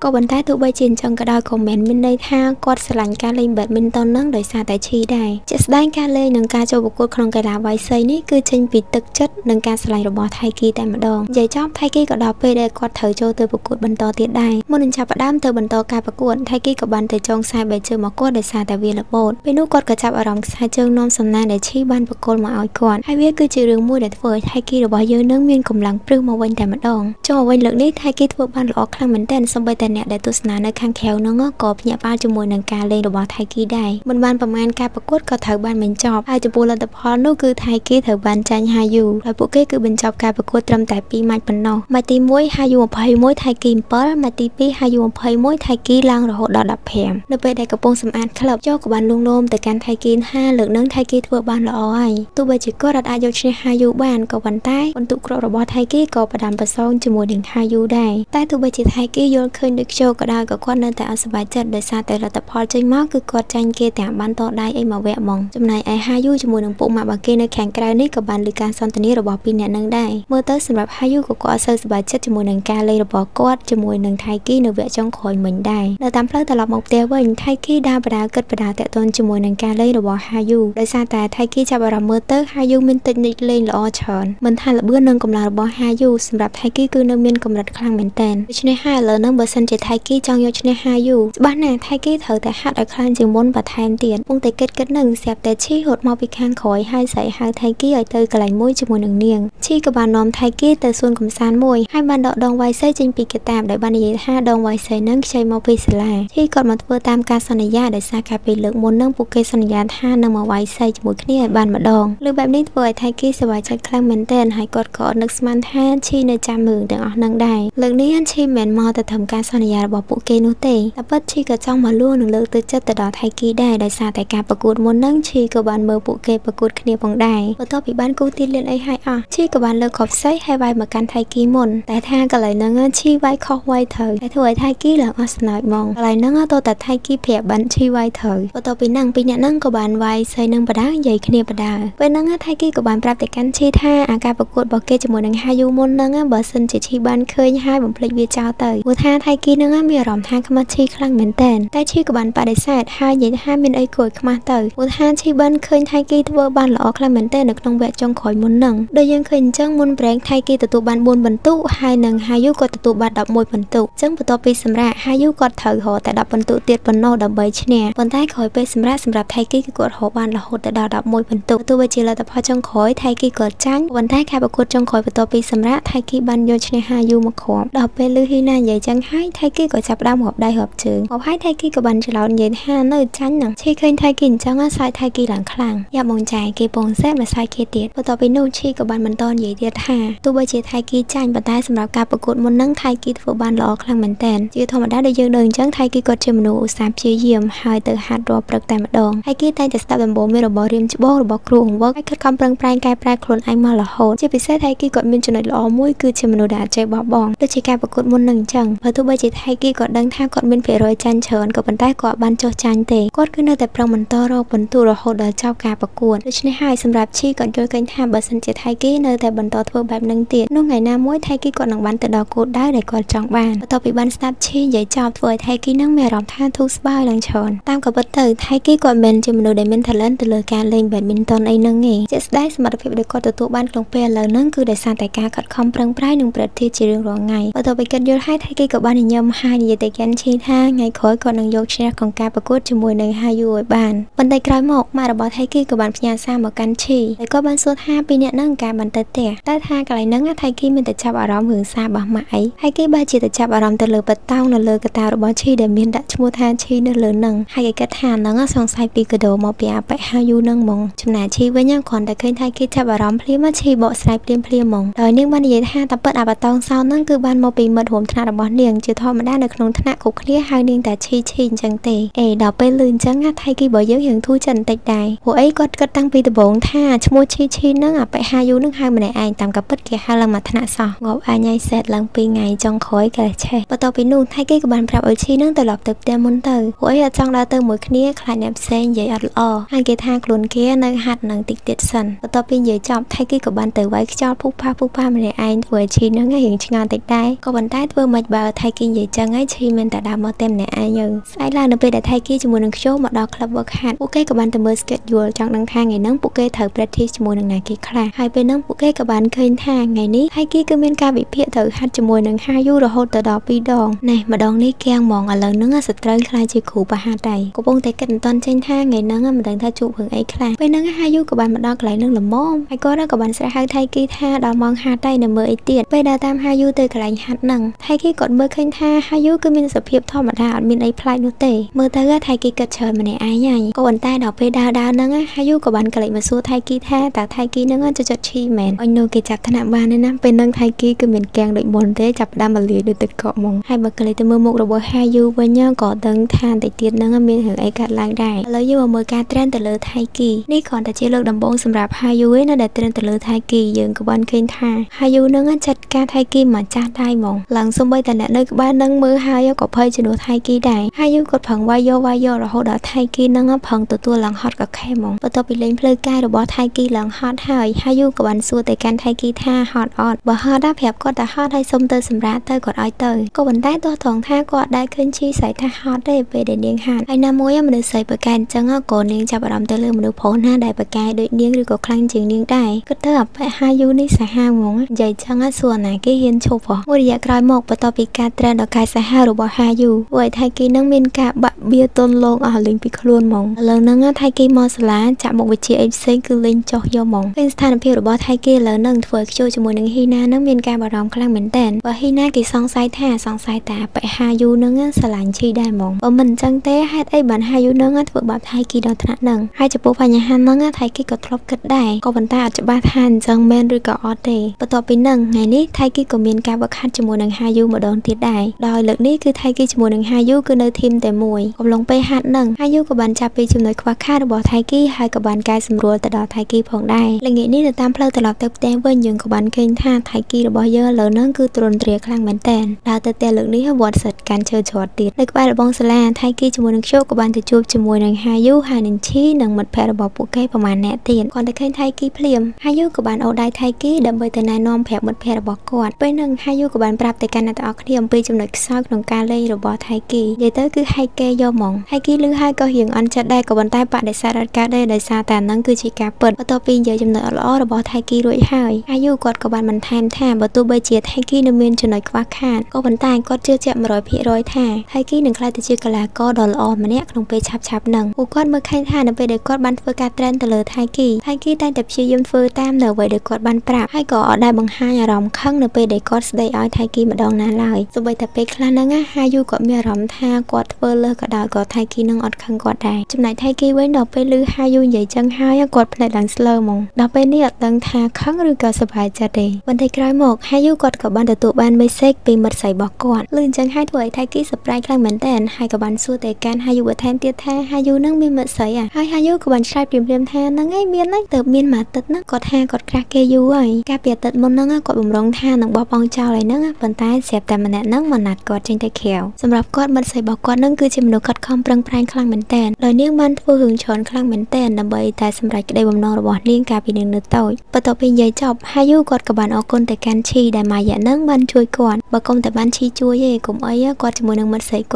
ត់អាចតាក់ទងគ្នាបានដែរនោះដល់តែដឹងរឿងគ្រប់យ៉ាងថៃគីនឹងចាប់ដើមខឹងខ្លាំងមែនទែនដោយសារអីម៉ាយ៉ានឹងគឺហាយូលេងផ្លូវចិត្តគាត់ខ្លាំងមែនទែនចំណែកហាយូវិញដល់ពេលឃើញថៃគីអញ្ចឹងគាត់ក៏ចាប់ដើមងាកមកហើយញញឹមដាក់ថៃគីទៀតសំខាន់ណាស់ដែលឈឿននិយាយឌឺដងមកកាន់ថៃគីរបស់យើងទៀតដែលធ្វើឲ្យថៃគីនឹងរត់តែក្តៅជាងមុនទៀតក៏មកដល់ឥឡូវប្រហែលជាមួយខែដែលឈីហើមនៅជាមួយនឹងថៃគីការដែលត្រូវនៅជាមួយក្រាបរបស់យើងវាអត់ស្រួលទេដូចជាព្រឹកនេះអញ្ចឹងមក6ភ្លាមថៃគីចង់មកញ៉ាំបាយពេលព្រឹកមុននឹងទៅសាលាញ៉ាំបាយបដាម៉ាក់របស់ថៃគីក៏រអ៊ូថាល្ងាចមិញគាត់បោកអាវកីឡាឲ្យថៃគីហើយព្រឹកនឹងកុំភ្លេចយកទៅរៀនផងមើលទៅម៉ាក់របស់ថៃគីនិយាយល្អតែថៃគីមិនសូវជាខ្វល់ច្រើនទេញ៉ាំបាយហើយទិញកៅអៅដាក់ចូលក្នុងកាតាផ្លុកហើយរត់ចេញមកក្រៅយ៉ាងសប្បាយរីករាយហ្មងទោះបីជាមាននឹងខ្លះត្រូវទៅទាល់ក៏ប៉ុន្តែសម្រាប់ថៃគីមានអារម្មណ៍ថាភិញហ្មងថ្ងៃនេះនៅម៉ោងអាហារថ្ងៃត្រង់ខ្ជូក៏បានប្រាប់ទៅកាន់ថៃគីថាស្អែកនឹងថៃគីត្រូវមានប្រកួតមួយតែទោះបីថាស្អែកនឹងត្រូវឡើងឈុញក៏ដោយក៏ថៃគីមើលទៅអត់មានអារម្មណ៍ថាគិតច្រើនអីសោះឃើញឯអតិពលក្រាស់អញ្ចឹងមែនណាភ្លាមនោះដែរសុកស្រាប់តែឈីឆាតមកហើយក៏បានសួរទៅកាន់ថៃគីថាកាលពីព្រឹកមិញហ្នឹងថៃគីមានច្រឡំយកអាវរបស់នាងមកអត់គាត់តែឃើញសាររបស់ឈីភ្លាមមកធ្វើឲ្យថៃគីខាំងស្ញែងហ្មងឥឡូវអាឡក់ខ្លាំងអញ្ចឹងបានម៉ែប្រាប់ទៀតនៅតែច្រឡំដោយសារតែតិចទៀតហ្នឹងឈីត្រូវមានម៉ោងកីឡាទៅពាក់អាវហ្នឹងអញ្ចឹងហើយថៃគីក៏បញ្ញាយកអាវហ្នឹងទៅឲ្យឈីពីអ្នកហ្នឹងបានណាត់ជួបគ្នានៅកន្លែងស្ងាត់មួយហើយដូចយើងដឹងអញ្ចឹងនៅសាលាគឺកម្រមានកន្លែងស្ងាត់ខ្លាំងមែនទែនទៅបន្ទប់ណាក៏មានកូនសិស្សដែរដោយសារតែហេតុហ្នឹងហើយធ្វើឲ្យពួកគេនឹងពិបាករកកន្លែងជួបគ្នាហ្មងដែរថៃគីស្រាប់តែទៅជួបជាមួយនឹងសិស្សច្បងហាយូបន្ទាប់ពីគេខ្លួនផុតពីហាយូហើយថៃគីក៏បានទៅបន្ទប់ដែលពួកគេណាត់ជួបគ្នាក៏ប៉ុន្តែបើកបន្ទប់នឹងខ្វាច់សិតតែកូនសិស្សអីដែលសំខាន់ណាស់ហ៊ីណានៅក្នុងនឹងទៀតរៀបថាកិច្ចជាមួយនឹងហ៊ីណាហ្នឹងស្រាប់តែអ្នកក្រោយមកក៏ធ្វើឲ្យថៃគីនឹងភ្ញាក់ហើយក៏បានជួកៅចេញពីថងហ្នឹងហ៊ីណាឃើញអញ្ចឹងបំរុងទៅកៅហ្នឹងឯហ្នឹងក៏ប៉ុន្តែថៃគីក៏បានប្រាប់ទៅកាន់ហ៊ីណាថាកៅហ្នឹងគាត់ខាន់បោកទឹកយូរហើយកន្លែងហ្នឹងហ៊ីណារញ៉ោះមួយថៃគីចង់ប៉ះកៅហ្នឹងទៀតក៏ប៉ុន្តែក៏ឮថាខាន់បោកទឹកយូរហ៊ីណារត់ចេញភ្លាមបន្ទាប់ពីកិច្ចពីហ៊ីណាហើយឈីក៏បានហៅឲ្យថៃគីនឹងឡើងទៅលើដំបូលជាធម្មតាខាងសាលាគេអត់អនុញ្ញាតឲ្យកូនសិស្សឡើងទៅកន្លែងហ្នឹងទេតែដោយសារតែឈីស្គាល់មិត្តភ័ក្តិដែលកាន់សោនៅកន្លែងហ្នឹងបានឈីអាចឡើងទៅកន្លែងហ្នឹងបានគាត់តែបានអាវពីថៃគីភ្លាមឈីសម្រេចចិត្តថាបដូរនៅកន្លែងហ្នឹងហ្មងដោយសារតែចិត្តដល់ម៉ោងហើយឈីធ្វើទង្វើចោលអត់មានខ្វល់រឿងកូនប្រុសគេអីបន្តិចសោះគ្នាអៀឡើងមុខក្រហមហ្មងហើយគីក៏បានចេញមកចាំនៅខាងក្នុងវិញបន្ទាប់ពីឈីបានដូរអាវឲ្យអស់ហើយឈីក៏បានចូលមកមុនដោយសារតែចិត្តដល់ម៉ោងហើយចំណែកថៃគីរបស់យើងវិញអត់ទាន់ងើបពីឡើងអង្គុយនឹងរួចទេហើយមុខនៅក្រហមដែរសំខាន់ឥឡូវហ្នឹងថៃគីកំពុងតែឆ្ងល់ថាមិនឈីហ៊ានដូរកៅអៅនៅមកគាត់ចឹងឈីអត់ចាត់ទុកថាខ្លួនឯងហ្នឹងជាប្រុសអីកាត់មកដល់រសៀលឡើងបន្ទាប់ពីបានវឹកហាត់ជាមួយនឹងហាយូចប់អស់ហើយនៅតាមផ្លូវត្រឡប់មកវិញហ៊ីណាក៏បានស្រីផ្ដល់កម្លាំងចិត្តឲ្យថៃគីដោយសារតែស្អែកហ្នឹងថៃគីមានការប្រកួតមួយហ៊ីណាបានផ្ដាំថាកុំឲ្យថៃគីភ័យហើយឆាប់ចូលដេកបានលឿនហើយបន្ទាប់ពីហ្នឹង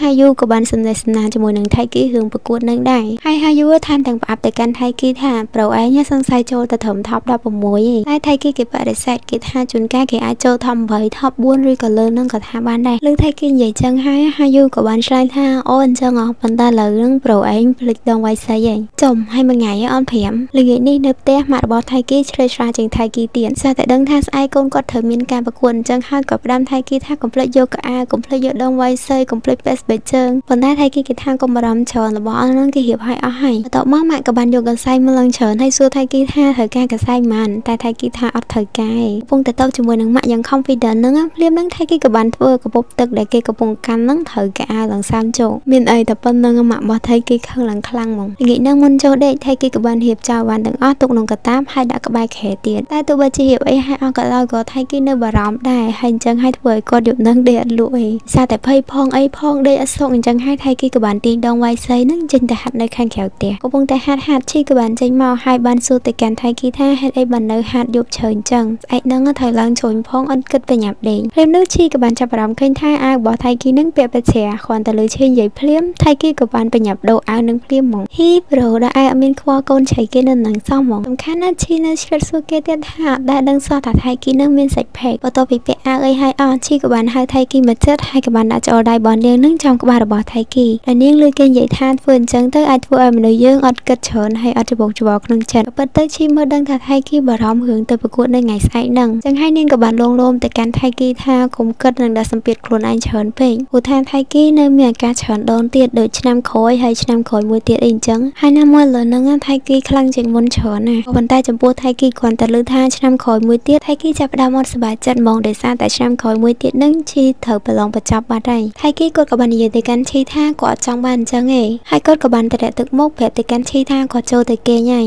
ស្អែកឡើងនៅក្នុងការប្រកួតថៃគីត្រូវបានចាប់ដៃគូជាមួយនឹងហាយូហើយនៅក្នុងថ្ងៃហ្នឹងពួកគេធ្វើបានល្អខ្លាំងមែនទែនដោយសារតែការប្រកួត2ដងគឺពួកគេឈ្នះទាំង2ដងហ្មងហើយនេះហើយបានធ្វើឲ្យពួកគេនឹងបានចូលទៅដល់វគ្គ16ក្រុមចុងក្រោយយ៉ាងស៊ីផុយក្នុងកំឡុងពេលដែលហាយូកំពុងតែពេញហ្វមថៃគីក៏បានចាប់អារម្មណ៍ឃើញកីឡាករម្នាក់ដែលប៉ិតនឹងវាយបដាស្អីបដាឡើងខ្លាំងហើយប្រូម្នាក់ហ្នឹងមានឈ្មោះថាគីស៊ីសូឈីរ៉ូក្នុងកំឡុងពេលហ្នឹងដែរគីស៊ីក៏បានកលេចមកឃើញហាយូភ្លាមគីស៊ីក៏បានស្ទុះមករកហាយូហើយថែមទាំងនិយាយថាហាយូនឹងជាមនុស្សគាត់សន្យាទៀតកាលពីមុនប្រូគីស៊ីនឹងក៏ធ្លាប់ចាប់ដៃគូជាមួយនឹងហាយូដែរកាលហ្នឹងគីស៊ីដោយសារតែចង់បានលេខទូរស័ព្ទរបស់ឈីគាត់ក៏បានទៅពឹងពាក់ទៅលើប្រូហាយូតែត្រូវបានហាយូដាក់លក្ខខណ្ឌថាបើសិនជាប៉ែតនឹងប្រកួតឈ្នះគាត់នឹងសុំលេខទូរស័ព្ទរបស់ឈីឲ្យហើយមានថ្ងៃមួយប្រូគីស៊ីក៏បានប្រកួតឈ្នះប៉ែហាយូនឹងមែនតែហាយូបានជាអត់លេខទូរស័ព្ទឈីទៅប៉ែនឹងវិញហើយថែមទាំងបាននិយាយថាប្រកួតធម្មតាអត់យកជាការតតែប្រកួតថ្នាក់ជាតិបានឲ្យមើលទៅកាន់ប្រូគីស៊ីនឹងគឺថាងប់ងល់ជាមួយនឹងឈីរបស់យើងខ្លាំងមែនតើហើយចំពោះហេតុផលដែលធ្វើឲ្យគាត់ខ្លាចជាអញ្ចឹងនឹងដោយសារតែកាលពីឆ្នាំមុននៅបុណ្យសាលាមួយគាត់បានទៅលេងនៅបុណ្យហ្នឹងហើយក៏បានធ្វើបាត់ក្បោបលុយពេលនោះឈីក៏បានយកក្បោបលុយមកឲ្យគាត់ហើយចាប់ពីហ្នឹងទៅគឺថាប្រូគីស៊ីចាប់អារម្មណ៍ទៅលើឈីខ្លាំងយកតែមែនតើហ្មងរហូតមកដល់លើហ្នឹងប្រូគីស៊ីក៏អត់ទាន់បោះបង់ចោលដែរប្រូហ្នឹងក៏ធ្វើ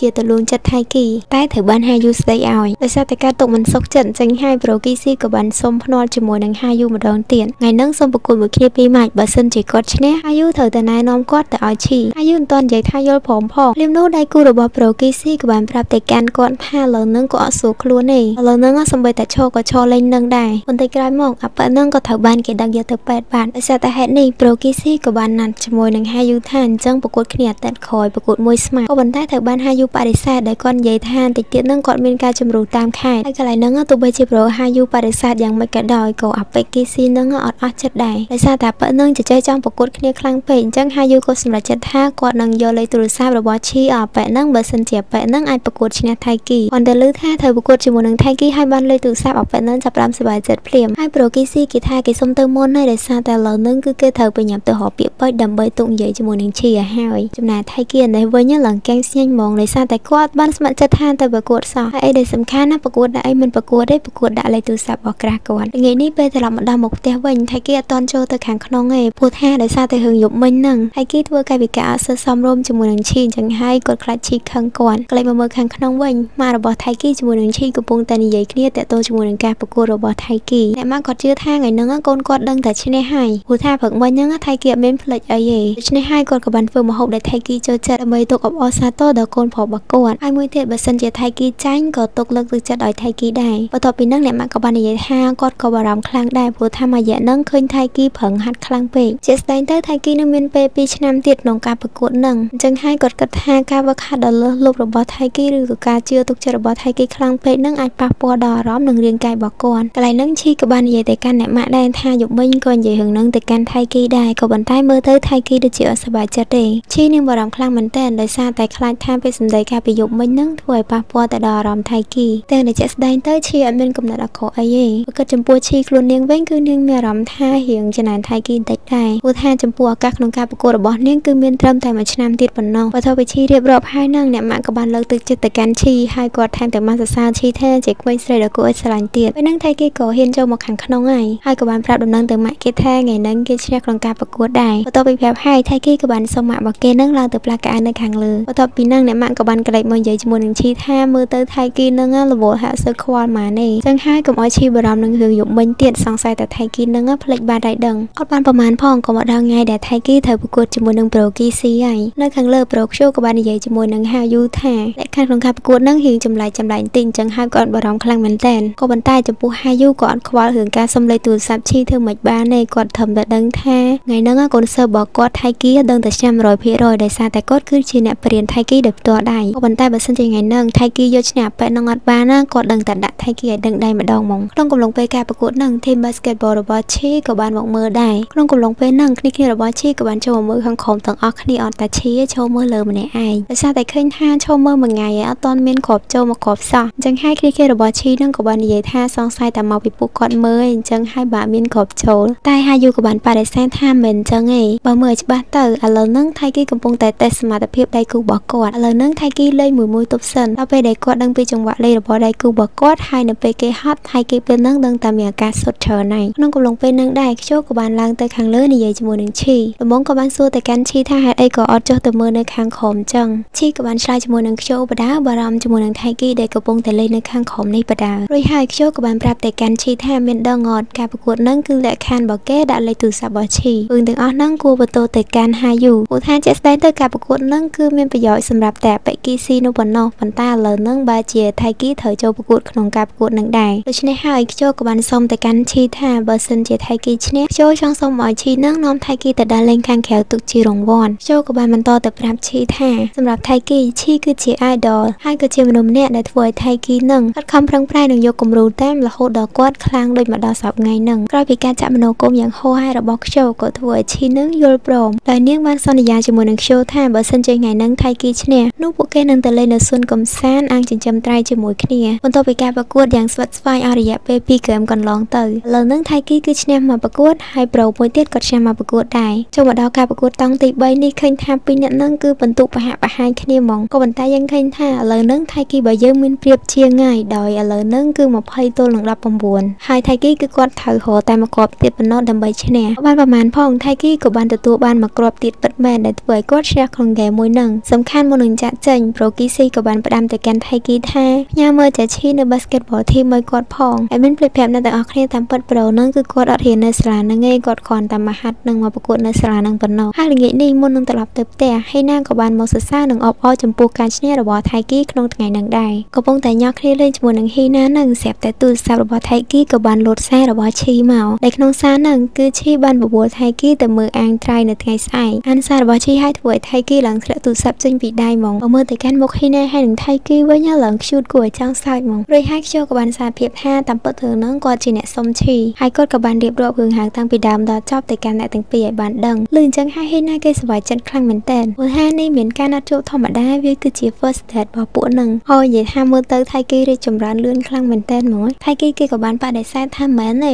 រឿងហ្នឹងដោយសារតែខ្ជិលអ្នកសុំហ្នឹងបានឈីព្រមទៅហើយហ៊ីណាក៏តបថាវាមិនដែរទេទោះបីខ្ជិលសុំក៏ដោយក៏ប៉ុន្តែនេះទៅដើរលេងតែពីរនាក់កំពុងតែនិយាយពួកម៉ាក់របស់ហ៊ីណាក៏បានស្រែកហៅហើយហ៊ីណាក៏បានទៅជាមួយនឹងពួកម៉ាក់របស់គេទៅពួកម៉ាក់របស់ហ៊ីណាគ្រាន់តែឃើញហ៊ីណាភ្លាមក៏បានសួរទៅកាន់ហ៊ីណាថាខឹងអីមែនឬតែពួកម៉ាក់និយាយចឹងហ៊ីណារៀងភ្ញាក់ខ្លួនដែរហ្នឹងហើយក៏បានគិតក្នុងចិត្តថាខ្លួនឯងដូចមានខឹងរឿងអីផងដោយសារតែលាក់ម្នាក់ហ្នឹងអត់បានដូច្នេះហើយហ៊ីណាក៏បានកុហកទៅកាន់ម្នាក់ហ្នឹងថាប្រហែលជានាងអត់សូវសប្បាយចិត្តដោយសារតែម៉ាយ៉ាហ្នឹងរៀងឡើងគីឡូបន្តិចថ្ងៃហ្នឹងក្រោយពីដឹងថាថ្ងៃស្អែកគឺមានការណាត់ជួបជាមួយនឹងឈីពេលត្រឡប់មកពីសាលាថៃគីស្ទើរតែហ៊ានចង់ចូលទេហេគឺដោយសារតែក្នុងចិត្តគាត់ហ្នឹងនៅគិតតារឿងថាត្រូវដើរលេងមួយគ្នាស្អែកហ្នឹងហើយគេខំហាមចិត្តខ្លួនឯងរហូតថាមិនមែនជាការដេតគ្នាអីទេដោយសារតែចង់សម្រួលអារម្មណ៍ថៃគីក៏ធ្វើជាអវងនៅមុខផ្ទះក៏ប៉ុន្តែពេលម៉ាក់បើកទ្វារមកខ្វាច់មានអីត្រូវមាត់របស់ម៉ាក់ទៀតពេលចង់មកដល់ខាងក្នុងថៃគីក៏បានកលិចរមើលឈីប៉ុន្តែអត់ឃើញនៅកន្លែងហ្នឹងទេហើយថៃគីក៏បានសួរទៅកាន់អ្នកម៉ាក់ហើយម៉ាក់ក៏បានឆ្លើយថាឥឡូវហ្នឹងឈីក៏ឡើងទៅខាងលើបាត់ហើយបានតែចូលមកអត់ឃើញឈីអញ្ចឹងថៃគីរៀងធូរចិត្តច្រើនហ្មងដោយសារតែថ្ងៃស្អែកហ្នឹងគឺជាថ្ងៃដ៏សែនសំខាន់ដូច្នេះហើយយប់នេះថៃគីបានរៀបចំខ្លួនជាច្រើនមុខដូចជាការអានសភៅតាក់ទងជាមួយនឹងថៃនៅក្រោមបាតសមុទ្រហើយនៅមានហ៊ានតាក់ទងជាមួយនឹងការរៀបចំខ្លួនក្នុងកំឡុងពេលហ្នឹងដែរថៃគីគឺជឿក្បាលខ្លាំងមែនទែនដោយសារតែភ្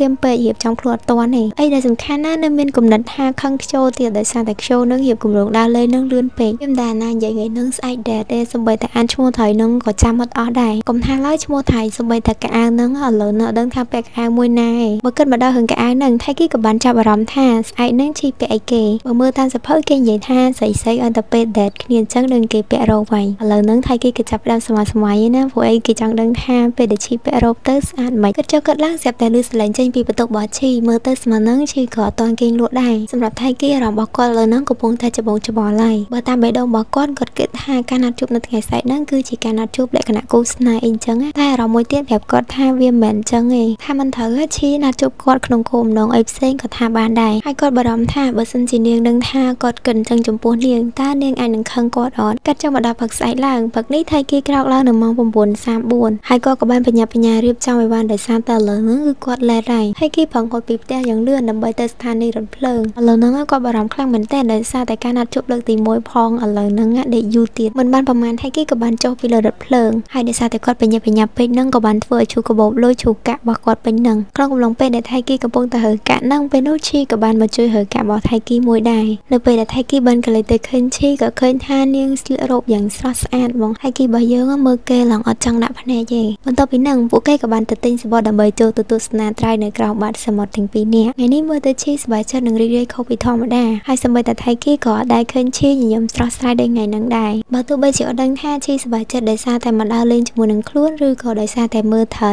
តែថៃគីគេច្បាស់ 100% ថាថ្ងៃនេះគេសប្បាយចិត្តដោយសារតែបានចេញមកដើរលេងជាមួយនឹងឈីខំលុយក្រាស់គេយូរហើយថ្ងៃហ្នឹងបានមកដើរលេងមួយគ្នាអត់សប្បាយមានតែចម្លែកកំពុងតែគិតស្រាប់តែមានថៃធំមួយក្បាលហើយមកក្បែរថៃគីមើលទៅថៃហ្នឹងមកឌឺខ្លាំងហ្មងដោយសារតែឃើញ view នឹងស្អាតពេកដូច្នេះហើយឈីក៏បានទាញទូរស័ព្ទមួយថតថៃគីជាមួយនឹងថៃហ្នឹងទុកហ្មងទៅថៃគីអឿនឡើងមុខក៏ហមហើយស្រែកប្រាប់ទៅកាន់ឈីថាមិនថតរូបគេចង់លុបរូបនឹងចោលភ្លាមតែឈីអត់ព្រមលុបទេថាទុករូបនឹងធ្វើអនុស្សាវរីយ៍នៅថ្ងៃក្រោយបន្ទាប់ពីមើលថៃនៅកន្លែងហ្នឹងបានបន្តិចទៀតឈីក៏បានទៅឃើញអាគេពាក់អាវតុក្កតានៅខាងមុខហ្នឹងក៏ឈីរត់ទៅអោបធម្មតាអ្នកពាក់អាហ្នឹងភាកច្រើននៅផងចឹងហើយធ្វើឲ្យថៃគីមកមកក្តៅកាហាយហ្មងបន្ទាប់ពីហ្នឹងពួកគេក៏បន្តទៅមើលថៃនៅកន្លែងផ្សេងទៀតកំពុងតែមើលស្រាប់តែមានកូនក្មេងម្នាក់រត់មកហើយក៏បានបុកឈីកន្លែងហ្នឹងអត់មានស្ដាយហ្មងបុកតិចពេកបបកខ្លាំងបានដួលទៅស្វីតហ្មងក្នុងកំឡុងពេលដែលឈីកំពុងតែនិយាយជាមួយនឹងក្មេងហើយនឹងម៉ាក់របស់គេហ្នឹងថៃគីគេក៏បានគិតនឹងចិត្តថាគេសង្ឃឹមថានៅថ្ងៃក្រោយបានមកដើរលេងជាមួយនឹងឈីប៉ុន្តែលក្ខណៈគូស្នេហ៍ម្ដងអួយដឹងការបើស្រឡាញ់គេអត់សារភាពប្រាប់គេផងហ្នឹងក៏ប៉ុន្តែថៃគីមិនចង់សារភាពទេប៉ុន្តែគ្រាន់ថាថៃគីខ្លាចការសារភាពរបស់គាត់នឹងធ្វើឲ្យប៉ះពាល់ដល់អារម្មណ៍និងការប្រកួតរបស់គេនៅពេលខាងមុខណាមួយលើហ្នឹងនៅផ្ទះមួយគ្នាទៀតបើមិនទៅដឹងតែពិបាកហ្មងបន្ទាប់ពីចំណាយពេលមួយគ្នាយ៉ាងយូរឥឡូវហ្នឹងថៃគីក៏បានបបួលឈីឲ្យត្រឡប់ទៅផ្ទះវិញពេលហ្នឹងឈីក៏បានខាត់ថៃគីដោយនាងនៅមានរឿងខ្លះចង់និយាយទៅកាន់ថៃគីណែគ្រាន់តែឮថាមានរឿងចង់និយាយថៃគីចាប់ផ្ដើមបុកពោះភើបហ្មងគេផងសង្ស័យថាឈីតិចមានអារម្មណ៍ដូចគេគិតហើយថៃគីក៏បានសម្រួលអារម្មណ៍ចាំស្ដាប់ឈីនិយាយមួយកាពិតទៅឥឡូវហ្នឹងគឺឈីចង់សុំទោសចំពោះថៃគីគឺដោយសារតែរឿងការប្រយុទ្ធថ្ងៃមុនហ្នឹងដែលឈីនិយាយថាកុំឲ្យថៃគីហ្នឹងគិតច្រើនពេកដោយសារតែគេនៅមានឱកាសឆ្នាំក្រោយនិងឆ្នាំក្រោយមួយទៀតដោយសារតែពាក្យមួយឃ្លាហ្នឹងធ្វើឲ្យឈីមួយរយៈហ្នឹងអត់សូវសប្បាយចិត្តទេនាងគិតមករហូតខ្លាចថាពាក្យទាំងអស់ហ្នឹងធ្វើឲ្យថៃគីហ្នឹងបាក់ទឹកចិត្តគាត់ទៅស្ដាប់ឈីនិយាយឲ្យភ្លាមថៃគីទន់ជង្គង់ស្រាប់ហ្មងដល់កឲ្យគ្នាឡើងខំគិតថាសារភាពស្រឡាញ់ឯហ្នឹងចង់ក្រោយមកនិយាយណាណៃឆ្កុយបន្ទាប់ពីសម្រួលអារម្មណ៍ហើយថៃគីក៏បាននិយាយទៅកាន់ឈីថាកុំគិតច្រើនពេកចំពោះរឿងហ្នឹងគឺគាត់អត់បានគិតវាធំដុំអញ្ចឹងទេហើយមកដល់ឥឡូវក៏ភ្លេចអស់ហើយដោយសារតែថៃគីក៏យល់ឃើញថាប្រហែលជាឈីទៅតក្នុងការរស់នៅជាមួយនឹងគេអញ្ចឹងហើយថៃគីគេក៏បំរុងគិតថានឹងធ្វើអ្វីមួយដើម្បីធ្វើឲ្យឈីហ្នឹងមានអារម្មណ៍ថាស្និទ្ធស្នាលដោយគ្រួសារតែមួយបន្ទាប់ពីគិតរួចថៃគីក៏បានទាញទូរស័ព្ទហើយចុច sticker មួយផ្ញើទៅកាន់ឈីបន្ទាប់ពីនោះថៃគីក៏បានប្រាប់ទៅកាន់ឈីថាបើសិនជាមានរឿងអីអត់សប្បាយចិត្តឬក៏ទៅទាល់អីផ្ញើ sticker ហ្នឹងមកកាន់គេមកថៃគីក៏សន្យាថាឲ្យតែឈីចង់និយាយអីជាមួយផ្ញើ sticker ហ្នឹងមកគឺគេដឹងតែទៅជួបហើយនិយាយជាមួយឈីហើយក្រោយពីស្ដាប់ថៃគីនិយាយចប់ឈីក៏បានចុចអា sticker ហ្នឹងផ្ញើទៅថៃគីឡើង 3-4 ដងកន្លែងហ្នឹងថៃគីឡើងកៀងហ្មងហើយក៏បានសួរទៅកាន់ឈីថាមានរឿងអីចង់និយាយមែនរួចនាងក៏បាននិយាយទៅកាន់ថៃគីថាថៃគីហ្នឹងគឺជាសមាជិកគ្រួសារដ៏ល្អម្នាក់កាលមកដល់ស្អែកឡើងនៅពេលអាហារថ្ងៃត្រង់នៅសាលាថ្ងៃនេះខ្ជិលគេសង្កេតឃើញថាថៃគីហ្នឹងញ៉ាំបាយច្រើនខ្លាំងមែនតើបើទឹកមកវិញញ៉ាំស្រស់ស្រាយតាំងពីព្រឹកហ្មងប៉ុណ្ណឹងក៏មើលដឹងដែរថាដើរលេងម្សិលមិញហ្នឹងវាមានក្តីសុខប៉ុណ្ណានឹកទៅដល់រឿងដើរលេងហ្នឹងដឹងតែសប្បាយហើយប៉ុន្តែសប្បាយចិត្តពេកភ្លេចនឹកឃើញថាជាពាក់កូនរបស់ខ្ជិលឥឡូវហ្នឹងអត់ទាន់អរគុណខ្ជិលផងគិតសុកទៅខ្ជិលគេរៀងឆ្ងល់ដែរតាគ្រាន់តែគេនិយាយប៉ុណ្ណឹងឈីព្រមទៅដើរលេងជាមួយនឹងថៃគីដែរឬមួយក៏ឈីហ្នឹងមានចិត្តលើថៃគីដែរណែគ្រាន់លឺប៉ុណ្ណឹងភ្លាមថៃគីភ្ញាក់ហើយងើបឡើងផ្ទះតុកនិយាយមួយខ្ជិលឡើងគេមើលមុខពេញហ្នឹងចៃដន្យអីភ្លាមហ្នឹងឈីក៏បានដើរមកកន្លែងហ្នឹងជាមួយនឹងមិត្តភ័ក្តិរបស់គេដែរពេលហ្នឹងឈីក៏បានក្រេកមកមើលថៃគីហើយញញឹមឲ្យប្រាប់ទៅកាន់ថៃគីថាបាយប្រឡាក់មាត់ហើយកន្លែងហ្នឹងឈីសាច់ឡើងស្អាតហ្មងពេលនោះហ៊ីណាក៏បានដើរមកដល់កន្លែងហ្នឹងដែរដោយនាងបានយក form ដែលថៃគីធ្វើពេញក្នុងការចុះឈ្មោះចូលប្រឡងហ្នឹងឲ្យថៃគីពេញម្ដងទៀតដោយសារតែ form លើកមុនហ្នឹងថៃគីពេញអត់បានល្អទេហ៊ីណាថាសង្ស័យតារឿងភេងហ្នឹងពេកហ្មងបានអាសេអត់ត្រូវសោះឬហ៊ីណានិយាយអញ្ចឹងថៃគីនៅឈៀតឲ្យខ្ញុំឌឺហ៊ីណាទៀតកន្លែងហ្នឹងប៊ីហ៊ីណាយកអាកដាស់ហ្នឹងយកមាត់ហ៊ីណាថាគ្មានខ្វល់ទេខ្ទេចទៅកដាស់ហ្នឹងមិនកដាស់របស់គេផងបន្ទាប់ពីញ៉ាំអីហើយពួកគេក៏បានដើរទៅថ្នាក់វិញមួយគ្នាកន្លែងហ្នឹងហ៊ីណាក៏បានសួរទៅកាន់ពួកគេថាតើសាលាមួយណាដែលមានធីម badminton ហ្នឹងខ្លាំងជាងគេខ្ជិលគេក៏បានគិតថាក្រុមដែលខ្លាំងជាងគេគឺមកពីសាលាសាជីកាវ៉ាព្រោះថាកាលពីឆ្នាំមុនកូនសិស្សមកពីសាលាហ្នឹងគឺទទួលបានជាលេខ2លេខ1ក្នុងការប្រកួតវិញ្ញាសា badminton ហ្នឹងដោយសំអាងលើហេតុផលហ្នឹងខ្ជិលគេគិតថាពួកគេគឺត្រូវយកឈ្នះកូនសិស្សមក ពីសាលាមួយនឹងឲ្យបានបើមិនចឹងទេឱកាសក្នុងការដណ្ដើមយកជ័យលាភីលេខ1ក៏វាពិបាកសម្រាប់ពួកគេដែរខពីស្ដាប់ខ្ញុំនិយាយចប់ហើយណាក៏បានប្រាប់ឲ្យថៃគីខំប្រឹងឡើងទោះបីឈ្នះឬក៏ចាញ់ក៏នាងនៅខាងថៃគីដែរដោយឃើញថាហេណាដូចជាបារម្ភជាមួយនឹងខ្លួនឯងខ្លាំងអញ្ចឹងហើយថៃគីក៏បានសួរទៅកាន់នាងថាចូលនាងវិញថ្ងៃប្រកួតរបស់នាងក៏ចិត្តមកដល់ដែរតែហេណាក៏បានញញឹមហើយក៏បាននិយាយថាមានដឹងថាខ្ញុំណាគេអត់ខ្ញុំហេណានារីស្រស់ស្អាតនារីជោគជ័យទៅដល់សួរគេអត់ណាគេក៏ដឹងដែរគាត់អត់តន់អត់ចិត្តផ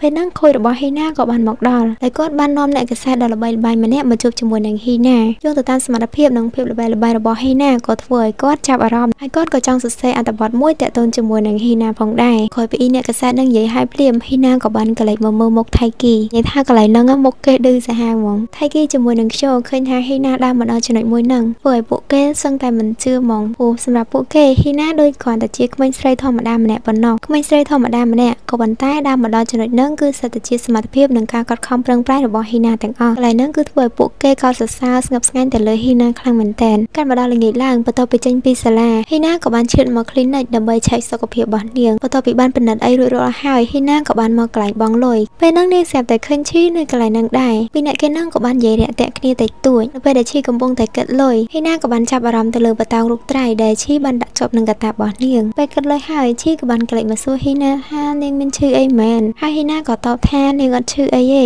គិតមកដល់រឿងឈឺហ្នឹងហេណាក៏បានសួរទៅកាន់ឈីថាកាលពីឆ្នាំមុនមានដឹងថាថៃគីឈឺអត់កាលហ្នឹងគឺពួកគេមានទ្រីបមួយចុះទៅជាមួយនឹងសាលាដោយពួកគេគឺត្រូវបោះតង់ហើយនៅត្រូវឡើងភ្នំទៀតក្នុងកំឡុងពេលដែលឡើងភ្នំហ្នឹងហេណាក៏បានល្អិលជើងហើយពេលហ្នឹងក៏ថៃគីជួយព្រោះតែរឿងហ្នឹងថៃគីក៏របួសជើងហើយអត់បានវឹកហាត់ឡើងមួយអាទិត្យដោយសារតែរឿងហ្នឹងធ្វើឲ្យហេណាហ្នឹងអត់សប្បាយចិត្តទេហើយពេលនោះនាងក៏បានប្រាប់ទៅកាន់ថៃគីថាហេតុអីចាំបាច់ត្រូវជួយណាគេម្នាក់រហូតដល់ធ្វើឲ្យខ្លួនឯងរបួសអញ្ចឹងក៏ប៉ុន្តែពេលហ្នឹងថៃគីបែរជាញញឹមហើយឆ្លើយទៅកាន់ហេណាវិញថាសុំទោសដែលគាត់អត់ល្វីជាងហ្នឹងបើគាត់ដឹងលឿនជាងហ្នឹងប្រហែលជាគាត់អាចជួយហេណាហើយអត់ធ្វើឲ្យរបួសខ្លួនឯងទៀតដំបូងឡើយហេណាគិតថាថៃគីហ្នឹងមនុស្សឆោតខ្លាំងមែនតើតែជាក់ស្ដែងថៃគីគឺចិត្តល្អខ្លាំងទៅរកណាបានមនុស្សចង់សុខចិត្តរបួសខ្លួនឯងដើម្បីទៅជួយគេកន្លែងហ្នឹងបើយើងមើលទៅហេណាដូចរៀងចម្លែកបន្តិចដែលសារសុកនិយាយរឿងហ្នឹងឡើងបើចំពោះឈីស្ដាប់រឿងហ្នឹងហើយគឺរឿងប្លែកមើលទៅឈីប្រហែលជាគិតទៅលើរឿងផ្សេងតែសម្រាប់ហេណាគឺនាងគ្រាន់តែចង់និយាយលើកជើងថៃគីព្រោះថាចង់ឲ្យឈីស្ដាប់ទៅមានអារម្មណ៍ថាចូលចិត្តថៃគីដោយសារតែថៃគីមនុស្សល្អអីចឹងបន្ទាប់ពីហ្នឹងពីអ្នកហ្នឹងក៏បំរុងថានឹងត្រឡប់ទៅវិញ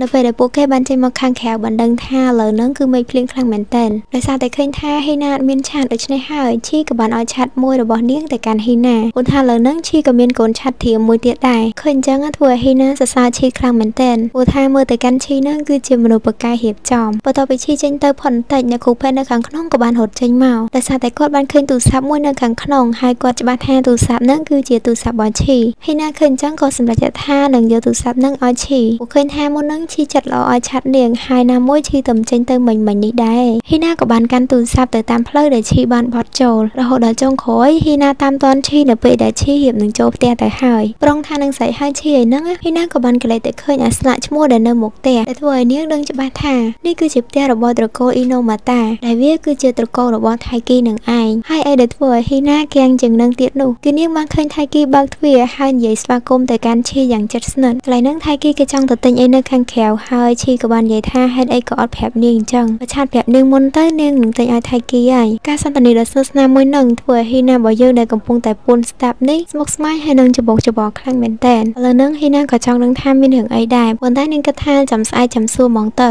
រៀបថានឹងដើរទៅវិញឯហ្នឹងក៏នឹកឃើញថាត្រូវមកយកទូរស័ព្ទឲ្យឈីអញ្ចឹងហើយហេណាមានតែសម្រេចចិត្តថាស្រែកហៅអ្នកខាងក្នុងភ្លាមហេណាក៏បានសម្រួលអារម្មណ៍ហើយក៏បានសែកសួរពីអ្នកហ្នឹងឲ្យលោឡាឡើងពេញមុខផ្ទះធ្វើម៉េចបើគេតាមទាន់អញ្ចឹងហើយថៃគីមានតែហៅហេណាចូលទៅខាងក្នុងដើម្បីនិយាយរឿងហៅគ្រប់យ៉ាងប្រាប់ទៅកាន់ហេណាហ្មងទៅខកពីបានដឹងថាថៃគីគិតអត់ល្អមកលើខ្លួនធ្វើឲ្យហេណាហ្នឹងអត់សប្បាយចិត្តទេធម្មតាហេណាតែងតែគិតថាពួកគេជា boyfriend មួយគ្នាក៏ប៉ុន្តែថៃគីបែរជាអត់ទុកចិត្តនាងទៅវិញហើយរឿងមួយទៀតដែលហេណាទទួលយកអត់បានហ្នឹងគឺត្រង់រឿងដែលនាងខំជួយចុងជួយចៅធ្វើមេនតាឲ្យពីរអ្នកហ្នឹងបាននៅជិតស្និទ្ធគ្នាតែតាមការពិតទៅបែរជាពីរអ្នកហ្នឹងរស់នៅមួយគ្នារហូតទៅដល់2ខែមកហើយមកដល់ពេលហ្នឹងហើយថៃគីអត់មានពាក្យអីនិយាយផ្សេងទៀតក្រៅពីពាក្យសុំទោសហេណាដើម្បីដាក់ទោសទៅកាន់ថៃគីហេណាក៏បានយកសភៅខាច្រើនក្បាលមែនតើមកដាក់លើថៃគីដែលកំពុងតែលុតជង្គង់ហើយនាងនិយាយថានៅចង់បាន5ម៉ោងហើយបាននាងលើកលែងទោសឲ្យថៃគីបន្ទាប់ពីនិយាយគ្នាអស់ហើយហេណាក៏សម្រេចថាត្រឡប់ទៅផ្ទះវិញនៅតាមផ្លូវត្រឡប់មកផ្ទះវិញហេណាគិតមកជាប់រហូតតាក់ទងជាមួយនឹងរឿងរបស់ពីរអ្នកហ្នឹងមកដល់ពេលហ្នឹងទើបហេណាសែចម្ងល់ខ្លួនឯងថាហេតុអីបានជាពីរ ពីអ្នកនឹងមើលទៅស្និទ្ធស្នាលមួយគ្នាម៉េចហើយមើលទៅឈីមកនៅផ្ទះនឹងក៏មិនប្រកាសថាដោយសារតែម៉ាក់របស់នាងឲ្យមកនៅដែរដោយហ៊ីណាគិតថាធម្មតាមនុស្សប្រុសហើយនឹងស្រីបើសិនជាអត់ចូលចិត្តគ្នាក៏មិននៅផ្ទះមួយគ្នាចឹងដែរគិតមកដល់កន្លែងហ្នឹងហ៊ីណាវិតែដាក់បុកបកគោភ្លើងហើយនាងច្រឡំថាជាមនុស្សទៀតមកដល់កន្លែងហ្នឹងហ៊ីណាចាប់ផ្ដើមឆ្ងល់ថាខ្លួនឯងកំពុងតែគិតអីហើយធម្មតាខែហ៊ីណាចង់ឲ្យថៃគីញ៉ាយក្រាស់របស់គាត់បានអីតែដល់ពេលឃើញគេល្អមួយគ្ន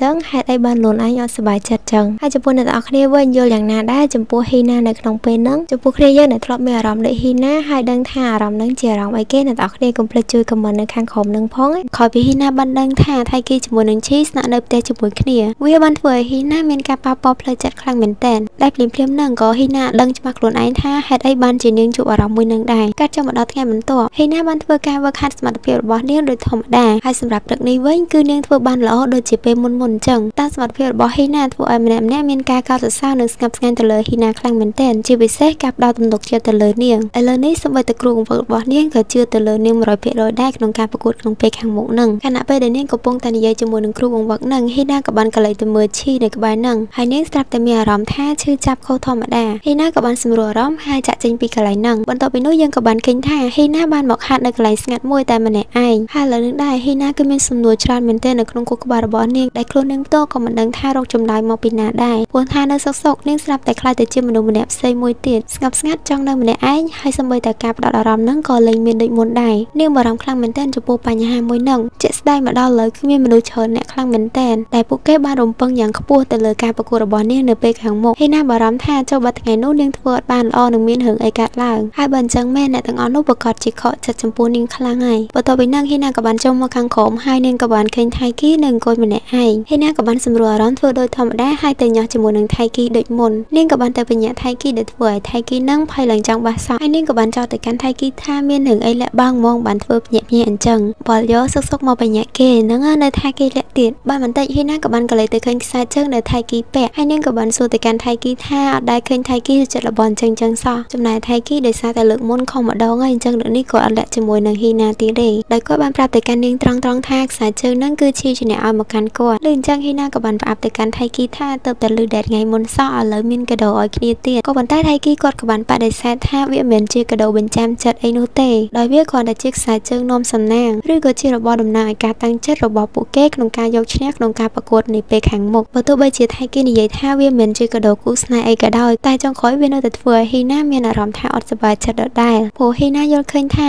តាមរយៈកាដូមួយហ្នឹងក៏អាចបញ្ជាក់ថាទំនាក់ទំនងរបស់ពួកគេនឹងដល់កម្រិតណាដែរហើយមើលទៅពួកគេឥឡូវគឺបារម្ភពីគ្នាខ្លាំងមែនទែនដោយដែលឃើញជាក់ស្ដែងអញ្ចឹងពួកគេទាំងពីរនាក់គឺមានគោលដៅដូចគ្នាម្នាក់គឺសុទ្ធតែចង់យកឈ្នះក្នុងការប្រកួតនាពេលខាងមុខមើលទៅពួកគេខិតខំប្រឹងប្រែងខ្លាំងមែនទែននេះប្រហែលជាពួកគេបានលើកទឹកចិត្តគ្នារហូតមកហើយគិតមកដល់ចំណុចមួយហ្នឹងធ្វើឲ្យហ៊ីណាស្រក់ទឹកភ្នែកទាំងអត់ដឹងខ្លួនសុកនាងបែរជាមានអារម្មណ៍ថាខ្លួនឯងឯកាទៅ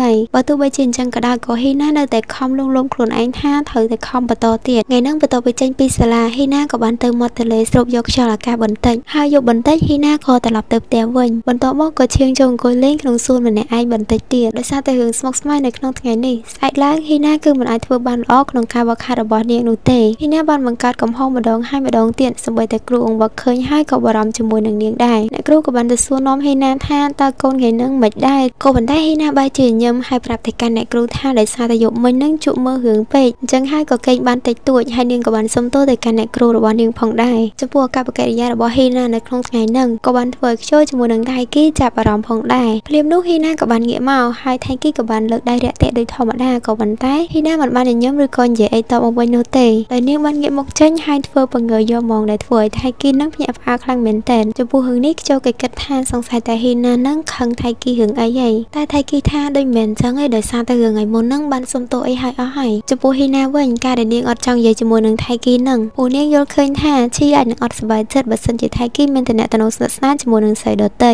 កាលមុនហ៊ីណាគេអាសាតែនិយាយជាមួយនឹងថៃគីដោយសារតែគេចង់ជួយថៃគីចំពោះរឿងស្នេហារបស់គាត់ក៏ប៉ុន្តែឥឡូវហ្នឹងគេនៅតែមួយគ្នាហើយអញ្ចឹងហ៊ីណាយល់ថាអត់មានត្រូវការជំនួយពីនាងអីទៀតនោះទេបន្ទាប់ពីហ្នឹងហ៊ីណាក៏បានទៅធ្វើជាធម្មតាហើយស្និទ្ធស្នាលជាមួយនឹងពួកម៉ាក់របស់គេដែលចេញពីកន្លែងហ្នឹងទៅគេចង់មកដល់ថ្ងៃបន្ទាប់បើទោះបីជាហ៊ីណាព្យាយាមប្រឹងប្រែងក្នុងការធ្វើអារម្មណ៍របស់នាងឲ្យល្អឡើងវិញប៉ុណ្ណាក៏ដោយក៏នាងនៅតែមិនអាចត្រឡប់ទៅដូចពីមុនវិញបាននោះទេហើយវាគឺធ្វើឲ្យប៉ះពាល់ក្នុងការវឹកហាត់របស់នាងខ្លាំងមែនទែនថ្ងៃនេះហ៊ីណាបានធ្វើការវឹកហាត់ជាច្រើនដងក៏ប៉ុន្តែនាងនៅតែមិនអាចធ្វើបានល្អដូច ការពីមុនមិត្តភ័ក្តិរបស់នាងក៏បានប្រាប់ឲ្យហ៊ីណានឹងសម្រាប់ខ្លះទៅដោយសារតែចិត្តដល់ថ្ងៃប្រកួតដែរហ៊ីណានៅតែហាក់អញ្ចឹងទៀតគឺវាអត់ល្អសម្រាប់នាងនោះទេតែហ៊ីណានៅតែញញឹមស្រស់ហើយប្រាប់ទៅកាន់ពួកគេថានាងអត់អីទេមើលទៅហ៊ីណាគឺជាមនុស្សប្រកែកលែអារម្មណ៍ខ្លាំងមែនតែនហ្មងបន្ទាប់ពីនឹងហ៊ីណាក៏បានទៅទិញទឹកញ៉ាំនៅកន្លែងហ្នឹងហ៊ីណាក៏បានទៅជួបជាមួយនឹងនាយករងរបស់សាលាគ្រាន់តែឃើញហ៊ីណាភ្លាមគឺគាត់ស្គាល់ច្បាស់ខ្លាំងមែនតែនគាត់ក៏បានសួរសុខទុក្ខហើយក៏សួរនាំតាក់ទងជាមួយនឹងការវឹកហាត់របស់នាងក្នុងពេលបច្ចុប្បន្ននេះផងដែរថ្ងៃនេះកាសែតទស្សនាវដ្តីដែលហ៊ីណាសម្ភាសកាលពីថ្ងៃមុនហ្នឹងក៏គេបានចេញផ្សាយដែរលោកគ្រូបានអានវាហើយគាត់សប្បាយចិត្តខ្លាំងមែនតែនហើយគាត់ក៏ជឿជាក់ទៅលើសមត្ថភាពរបស់ហ៊ីណាផងដែ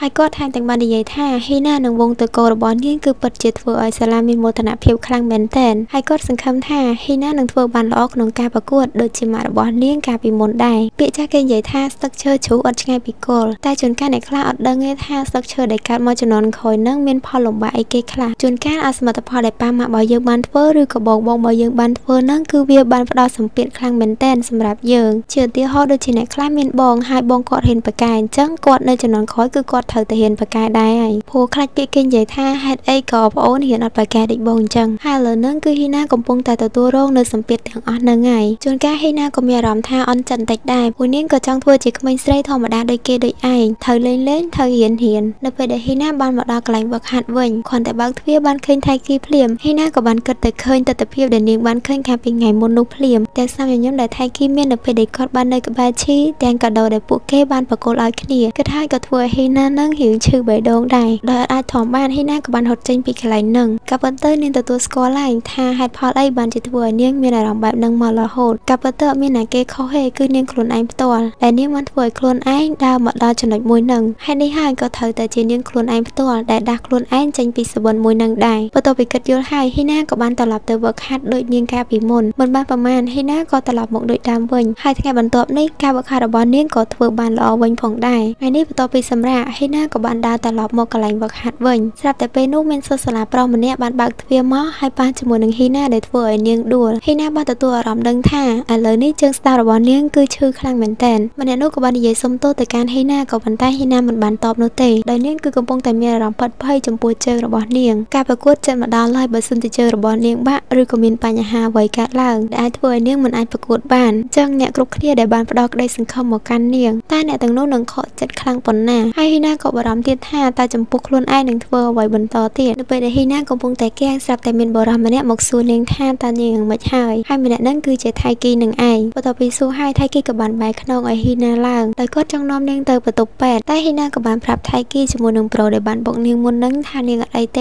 េហ៊ីណាក៏បន្តថានាងអាចទៅខ្លួនឯងបានមួយវិញទៀតថៃគីធ្វើអញ្ចឹងគឺអត់ល្អទេហ៊ីណាយល់ថាបើសិនជាឈីឃើញឈីអាចនឹងអត់សុបាយចិត្តបានតែថៃគីថាមិនអាចអញ្ចឹងទេនេះគឺជារឿងបន្ទាន់ដែលគាត់ត្រូវជួយហ៊ីណាហើយក៏អត់មានហេតុផលអីត្រូវបារម្ភជាមួយនឹងរឿងអស់ទាំងនឹងដែរហេតុនេះហ៊ីណាមិនចាំបាច់បារម្ភចំពោះរឿងនឹងទេហេតុនេះហើយហ៊ីណាក៏យល់ព្រមឲ្យថៃគីឃាននាងទៅបន្ទប់ពេទ្យហើយពឹងឲ្យខ្ជិលជួយប្រាប់គ្រូបវឹកនៅកន្លែងនេះផងនៅបន្ទប់ពេទ្យបន្ទាប់ពីអ្នកគ្រូគាត់បានពិនិត្យរួចរាល់អស់ហើយគាត់ក៏បាននិយាយថាជើងរបស់ហ៊ីណាអត់មានបញ្ហាអីធំដុំនោះទេដោយវាគ្រាន់តែក្រិចបន្តិចបន្តួចតែប៉ុណ្ណោះអញ្ចឹងហើយគាត់គ្រាន់តែឲ្យហ៊ីណាយកតកកនឹងទៅស្អំវាទៅបន្តិចទៀតនឹងវាបានហើយគ្រាន់តែលើអ្នកគ្រូពេទ្យនិយាយឲ្យអស់ថៃគីចាប់ផ្ដើមបាញ់ហ៊ីណាយកហ្មងថាហ៊ីណានឹងត្រាម៉ាខ្វីនទៀតចំណែកហ៊ីណាវិញក៏កាំងដែរដោយសារតែមុននឹងគិតដល់ណាដល់ណីដល់តែពេលឥឡូវកាំងហ្មងពេលនោះហ៊ីណាក៏បានប្រាប់ពីអារម្មណ៍ដែលធ្វើឲ្យនាងភ័យខ្លាំងនៅពេលមុននេះដែរដោយហ៊ីណាបាននិយាយថាដោយសារតែនាងគឺជាកូនមនុស្សប្រកែកប្រចាំប្រទេសដូច្នេះហើយឥឡូវនឹងគឺនាងរងសម្ពាធជាច្រើនម្នាក់គិតតែពីជឿជាក់នឹងដាក់សម្ពាធមកលើនាងថានាងនឹងអាចយកឈ្នះក្នុងការប្រកួតតែនៅជាក់ស្ដែងពួកគេមិនដែលនឹងសួរថានាងប្រកែកដល់កម្រិតណាឬក៏នាងចង់ធ្វើដល់កម្រិតណាទ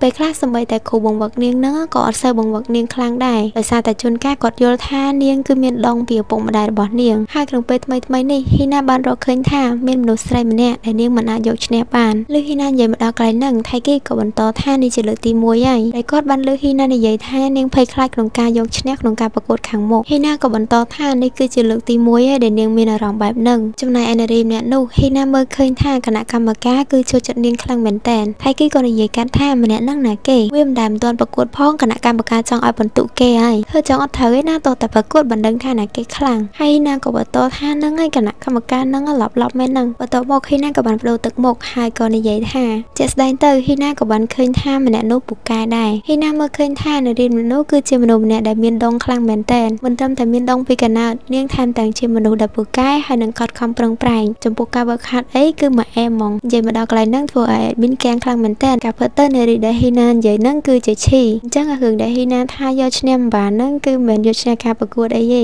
ហ៊ីណាថាទាំងបានប្រាប់ទៅកាន់ថៃគីថាគាត់តែឃើញនារីម្នាក់នោះធ្វើឲ្យនាងចង់ចូលចាញ់ហើយរត់ចេញទៀតថៃគីដែលដឹងខ្យល់អីក៏បាននិយាយលើកទឹកចិត្តទៅកាន់ហ៊ីណាថាហ៊ីណាជាមនុស្សល្ពៅល្ពូចហើយសំខាន់ជាពូជអ្នកចម្បាំងទៀតបើហ៊ីណានិយាយថាចង់រត់ដូចអត់សមសោះអញ្ចឹងបើបាននៅវាយសិនទេគាត់ជឿថាហ៊ីណានឹងមិនចោះចាញ់ទេមើលទៅនិយាយដូចអត់យល់គ្នាមិនទេនេះអាមួយនិយាយគួរមួយនិយាយក្បៃសុកហ៊ីណាខឹងអត់មូលហេតុហ្មងក៏បានយកអតកកហ្នឹងទៅដាក់ចំមុខថៃគីឡើងខ្លាំងហ៊ីមិញត្រូវគ្នាសោះឥឡូវចង់វាយគ្នាបានបន្តិចក្រោយមកអ្នកគ្រូពេទ្យដែលបានចេញទៅខាងក្រៅមុនហ្នឹងគាត់ក៏បានចូលមកវិញហើយគាត់ក៏បានប្រាប់ទៅកាន់ពីរអ្នកហ្នឹងថាបើធូរហើយពួកគេអាចទៅបន្តហាត់វិញបានហ៊ីណាក៏បានសាក់ឡើងឈរហើយក៏បានដឹងថាឥឡូវហ្នឹងគឺនាងធូរស្បើយបានច្រើនហើយដូច្នេះហើយពីរអ្នកហ្នឹងក៏ត្រឡប់ទៅក្លឹបវិញនៅតាមផ្លូវថៃគីក៏បានផ្ដាំទៅកាន់ហ៊ីណាហ្នឹងកុំឲ្យគិតថាខ្លួនឯងនឹងចាញ់ទៀតទាំងដែលមិនទាន់បានប្រកួតហើយហ៊ីណាក៏បានតាំងចិត្តថានាងនឹងមិនចាញ់នោះទេហើយនាងក៏បានសូមឲ្យថៃគីហ្នឹងជូនពរនាងឲ្យយកឈ្នះក្នុងការប្រកួតខាងមុខនេះផងបន្ទាប់ពីបានលើពាក្យជូនពររបស់ថៃគីធ្វើឲ្យហ៊ីណាហ្នឹងសប្បាយចិត្តខ្លាំងមែនទែនក្រោយពីនោះមិនបានប៉ុន្មានហ៊ីណាក៏បានយកឈ្នះទៅលើការជំរុះប្រចាំខេត្តដែលនាងបានទទួលចំណាត់ថ្នាក់លេខ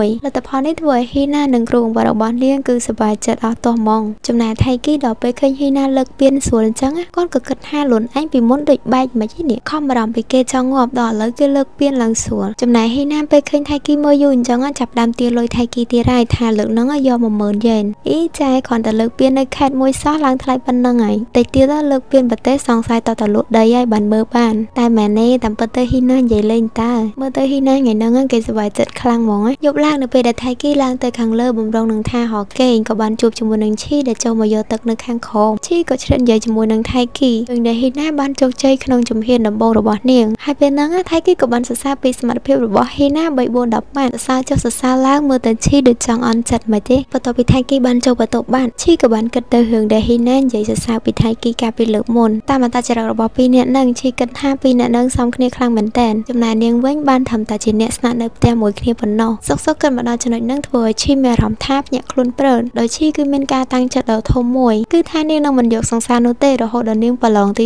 12ហើយផឹកនេះមុនទៅសាលាថៃគីត្រូវបានម៉ាក់គាត់ជេរទៀតហើយដោយសារតែរឿងភ្លេចមុខភ្លេចក្រោយរបស់គាត់នឹងមុននឹងចេញពីផ្ទះថៃគីក៏បានកន្លែងទៅឃើញអាប្រតិទិនដែលនៅក្បែរនឹងហើយក៏បានដឹងថាការប្រកួតរបស់ឈីនិងគាត់ក៏ជិតមកដល់ដែរផឹកនេះនៅសាលាថៃគីក៏មានការប្រកួតប្រតិជាមួយនឹងហាយូដែរដោយរដងលើកនេះថៃគីចាញ់ហាយូទៀតហើយពេលដែលថៃគីសុំគាត់ប្រកួតម្ដងទៀតហាយូបែរជាមិនព្រមនោះទេព្រោះប្រកួតលើកណាក៏ថៃគីចាញ់គាត់ដែរបើនៅតែចាញ់អញ្ចឹងទៀតគាត់ខ្លាចថៃគីបាក់ទឹកចិត្តមុននឹងការប្រកួតមែនតើមកដល់អ្នកដែលនៅក្បែរនោះនៅពេលដែលឮហាយូនិយាយថាឲ្យថៃគីអញ្ចឹងពួកគេក៏បានឮទៅកាន់ហាយូវិញថាហាយូនឹងក៏អញ្ចឹងដែរវាអត់ខុសអីពីថៃគីទេដោយសារតែរាល់ឆ្នាំពេលដែលហាយូទៅប្រកួតនឹងក៏តែងតែចាញ់ប្រូយូដូដែលមកពីសាលាសាជីកាវ៉ាដូចតែគ្នាបើទោះបីជាកាលពីឆ្នាំមុនហាយូក៏ធ្វើបានល្អក៏ដោយក៏ប៉ុន្តែចុងក្រោយជ័យជំនះក្នុងកម្មវិធីដ៏ធំលំដាប់ប្រទេសមួយនេះនៅតែជាប្រូយូដូដែលមានសមត្ថភាពយកវាបានពីអ្នកនឹងនិយាយឌៀមដាមភ្លេចមើលមុខហាយូអ្វីនោះខឹងនឹងចង់ហុយផ្សែងបើគិតសុកទ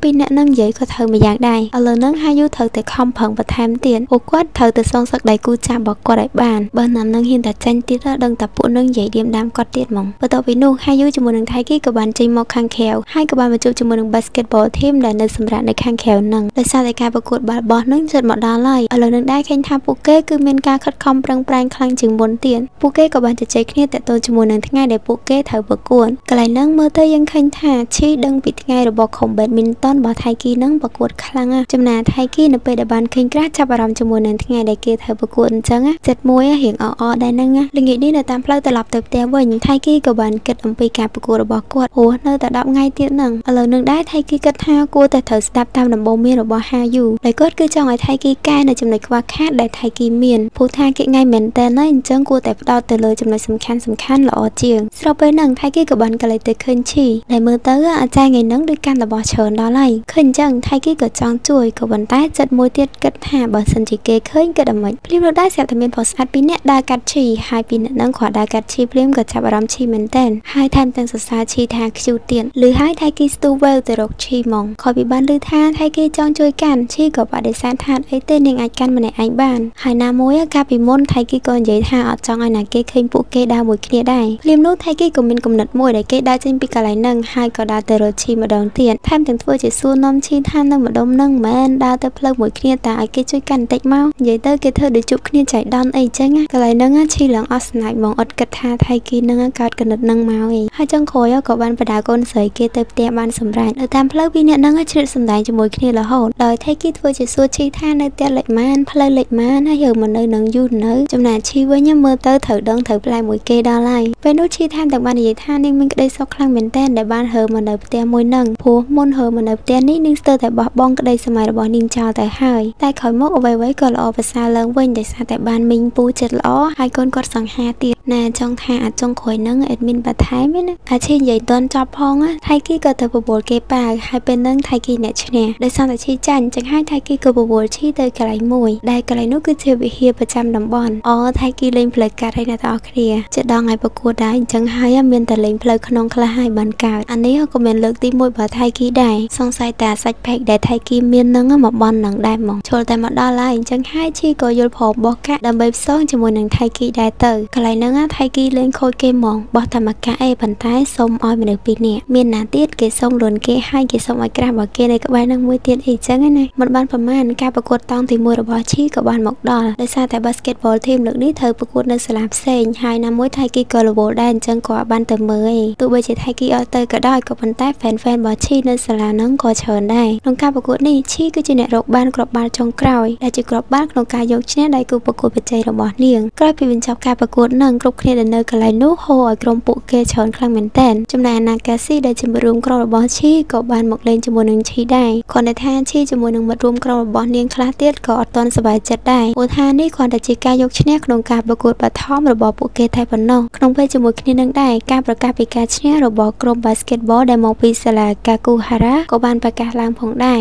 នឹងគឺមិនមែនជាក្រុមតូចទេព្រោះថាកាលពីឆ្នាំមុនក្រុមរបស់ឈីក៏ត្រូវចាញ់ក្រុមដៃក្រុមនឹងដែរបន្ទាប់ពីចប់ការប្រកួតពួកគេត្រូវរៀបចំឲ្យបានឡើងឡានត្រឡប់ទៅសាលារបស់ពួកគេវិញមុននឹងឡើងឡានណាគីសាក៏បបួលឈីទៅបន្ទប់ទឹកឲ្យហើយតែនៅពេលដែលពួកគេរៀបបញ្ចូលទៅបន្ទប់ទឹកទៅហើយស្រាប់តែឃើញក្រុម basketball ដែលមកពីសាលា Kakuhara នៅកន្លែងហ្នឹងដែលពួកគេកំពុងតែជុំគ្នាមើលវីដេអូការប្រកួតរបស់ក្រុមឈីមុននេះហ្នឹងគិតទៅក្រុមគេនេះគិតគូរដិតដល់ខ្លាំងមែនតើដោយសារតែមុនហ្នឹងពួកគេប្រកួតក្នុងពេលតែមួយអញ្ចឹងហាត់បានមើលទេមានតែពឹងឲ្យអ្នកផ្សេងថតវីដេអូនឹងទុកមើលតាមរយៈវីដេអូហ្នឹងសមាជិកម្នាក់ក្នុងក្រុមរបស់ពួកគេក៏បានលើកឡើងថាក្រុមដែលមកពីសាលាអ៊ីមីរបស់ឈីហ្នឹងមើលទៅអត់មានអីគួរឲ្យចាប់អារម្មណ៍នោះទេជាពិសេសគេមើលឃើញថាគ្រាប់ពេជ្រដែលពាក់អាវលេខ10របស់ក្រុមមួយនេះអត់មានអីខ្លាំងខុសប្លែកពីឆ្នាំមុនទេមើលទៅមួយឆ្នាំហើយអត់អភិវឌ្ឍអីសោះអញ្ចឹងហើយឆ្នាំនេះពួកគេនៅតែមានសង្ឃឹមឈ្នះច្រើនឬពួកនឹងនិយាយដើមឈីក៏អញ្ចឹងណាគេសាដូចអត់សុខចិត្តសោះតែពេលនោះត្រូវបានឈីគាត់ហើយប្រាប់ថាទៅបន្ទប់ទឹកជន់លើមួយទៀតក៏បានដែរ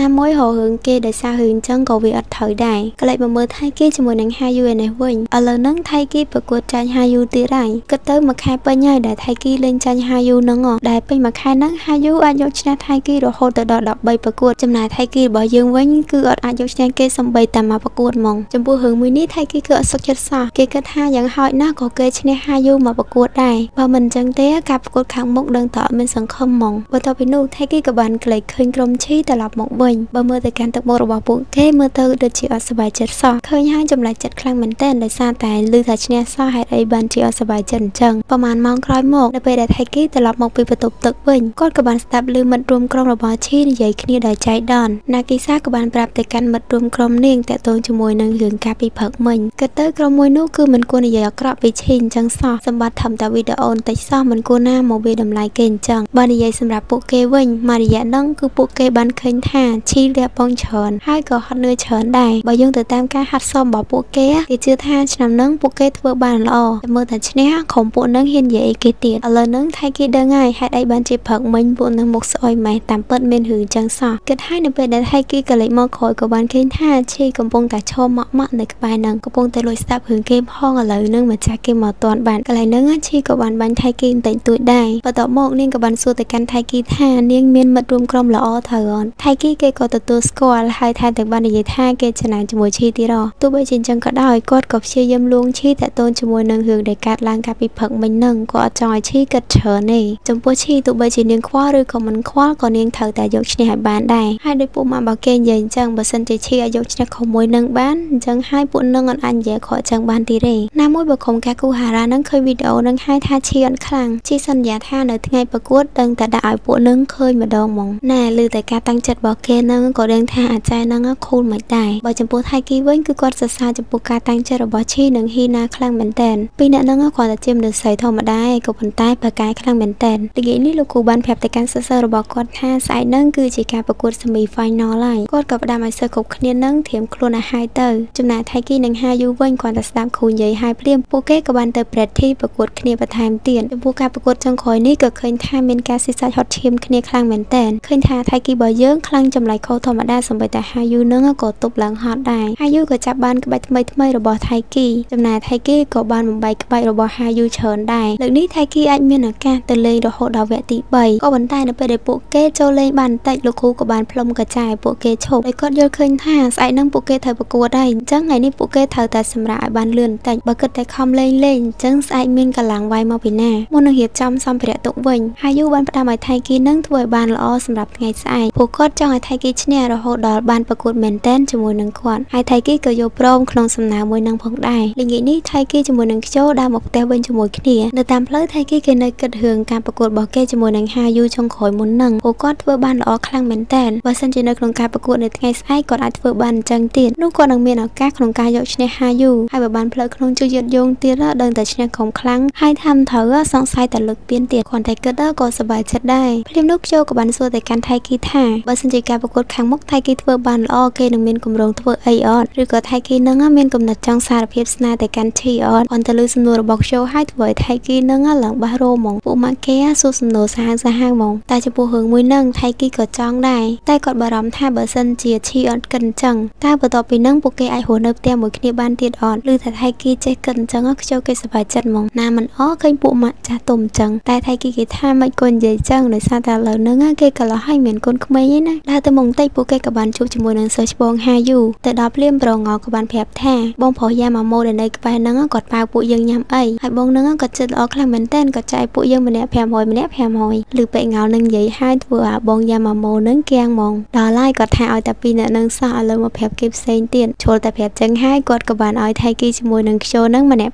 500ដែរទៅគិតទៅដើរមកចំពេលល្អហ្មងពីរអ្នកហ្នឹងក៏បានយកលុយ1000ហ្នឹងហើយដើរចូលម៉ាត់ក្បែរហ្នឹងហ្មងក្នុងម៉ាត់ហ្នឹងថៃគីក៏បានតែឃើញអទស្សនាវដ្តីដែលគេនិយាយអំពីដំណើរកំសាន្តទៅសមុទ្រចឹងហើយថៃគីគេនឹកឃើញថាគេចង់ទៅលេងសមុទ្រជាមួយនឹងឈីម្ដងដែរខ្ជោលឺហើយក៏ប្រអាប់ថាតាមពិតមិនចង់ទៅដើរលេងណាហើយមកនេះសង្ស័យថាចង់ឃើញគេស្លៀកឈុតប៊ីកានីច្រើនជាងហ្មងថៃគីគេប្រកែកថាមែនណាគេមិនតែគិតអញ្ចឹងទេណាមួយមិនតែសមុទ្រទេដែលគេចង់ទៅមួយឈីកន្លែងណាក៏គេចង់ទៅមួយនាងដែរដើរមើលចូលមើលឡើងចុងក្រោយពីអ្នកហ្នឹងក៏បានទិញបានមន់ពងម្នាក់មកកញ្ចប់ពេលដែលចេញមកខាងក្រៅក៏បានឃើញថាឈីហ៊ីណាជាមួយនឹងអ្នកផ្សេងទៀតក៏បានមកដល់កន្លែងហ្នឹងដែរមុនហ្នឹងនិយាយដើមចែឥឡូវហ្នឹងឃើញចែមកភ្លាមខ្ជោគេចង់ភ័យរត់ចូលក្នុងវិញចំណែកហ៊ីណាគាត់តែឃើញពីអ្នកហ្នឹងភ្លាមក៏ហ៊ីណាដើរមករាក់តែហើយនាងថែមទាំងបានយកមន់ពងរបស់ថៃគីមកដូរយកមកញ៉ាំទៀតថៃគីក៏បានស្ដីឲ្យហ៊ីណាថាញ៉ាំចោលខ្លាចធေါ်ដែរហើយហ៊ីណាក៏គេប្រកែកថាអីទេណាមួយចាំគេប្រកួតហើយចាំគេធ្វើម្ហូបឆ្ងាញ់មកឲ្យថៃគីសាកវិញម្ដងឃើញពីអ្នកហ្នឹងស្និទ្ធស្នាលគ្នាអញ្ចឹងហើយយូជាមួយនឹងអ្នកផ្សេងទៀតក៏ចាប់អារម្មណ៍ដែរបន្ទាប់ពីបានដឹងថាបងយ៉ាម៉ាម៉ូនឹងចែកលុយឲ្យគេអញ្ចឹងហើយពួកនឹងក៏នាំគ្នាទាដែរអញ្ចឹងតើប៉ិតនឹងនៅកន្លែងនឹងទីអត់កើតទេក៏ហត់ចេញពីកន្លែងនឹងទៅ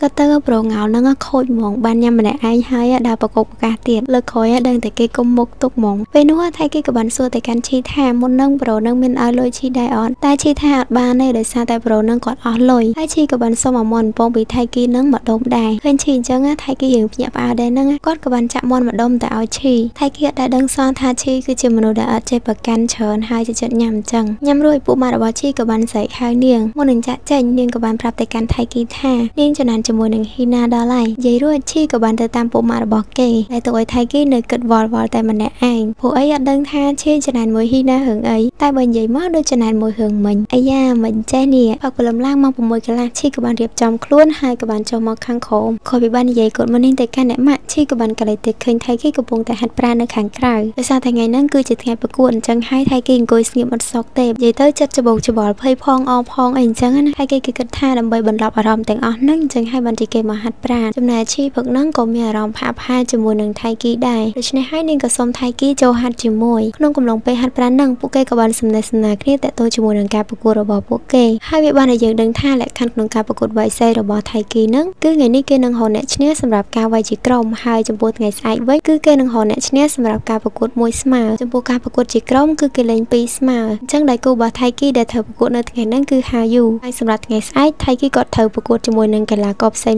តែម្នាក់ឯងហើយក្នុងពេលថ្ងៃនេះគឺគេនឹងជំរុះយកតែ4នាក់ឯងមានន័យថា2នាក់ដែលឈ្នះក្នុងការប្រកួតជាក្រុមនិង2នាក់ទៀតឈ្នះក្នុងការប្រកួតមួយស្មើបើធៀបជាមួយនឹងវិញ្ញាសាវាយបាល់បោះរបស់ឈីវិញគឺអត់ញ៉ៃញ៉ៃដូចថៃគីទេនិយាយទៅបើសិនជាក្រុមរបស់ឈីថ្ងៃនេះឈ្នះអញ្ចឹងស្អែកពួកគេត្រូវប្រកួត final យកហ្មងឆ្លៀតពេលហ្នឹងថៃគីក៏បានសុំរឿងមួយទៅកាន់ឈីហើយគាត់មានសំណួរខ្លះចង់សួរទៅកាន់ឈីក្រោយពីការប្រកួត final ត្រូវបានបញ្ចប់នៅថ្ងៃស្អែកហើយឈីក៏ឆ្ងល់ដែរថាហេតុអីក៏មិនសួរថ្ងៃហ្នឹងឲ្យហើយមកតែដោយសារតែថៃគីថាអត់កើតទេចាំសួរស្អែកបានកើតអញ្ចឹងឈីក៏សួរថៃគីរឿងមួយវិញដោយនាងបានសួរថាសម្រាប់ក្រុម badminton ហ្នឹងនៅពេលដែលពួកគេហូរលើកទឹកចិត្តហ្នឹងគឺមានពាក្យបច្ចេកទេសអីគេដែរហើយថៃគីគេប្រាប់ថាពាក្យហ្នឹងគឺគេនិយាយថាអ៊ីប៉ុនបន្ទាប់មកឈីក៏គេបាននិយាយថាថៃគីអ៊ីប៉ុនកន្លែងហ្នឹងឈីនិយាយខ្ជូតខ្លាំងណាស់ដល់គ្នាហើយគេគ្រាន់តែឃើញហើយឡើងមុខក៏ហមហ្មងបន្ទាប់ពីស្វីតអស់ចិត្តហើយឥឡូវយើងកាត់ចុះមកដល់ការប្រកួតដ៏ក្តៅកគុកស៊ីសាច់ហត់ឈាមគ្នានៅសាលាឯនេះវិញនៅខេត្តវិញ្ញាសា badminton របស់ថៃគីឯនេះគឺថាយើងឃើញមានកីឡាករខ្លាំងមកជាច្រើនមកដល់ឥឡូវហ្នឹងដែរថៃគីអត់សូវភ័យដូចការពិភពមិញទេហើយយូបានបបួលថៃគីឲ្យទៅមើលការប្រកួតរបស់ Pro Yodo ដែលជាក្រុមខ្លាំងមកពីសាលាសាជីកាវ៉ានៅពេលដែល Pro Yodo បានដើរចេញមកជាមួយនឹងដៃគូរបស់គាត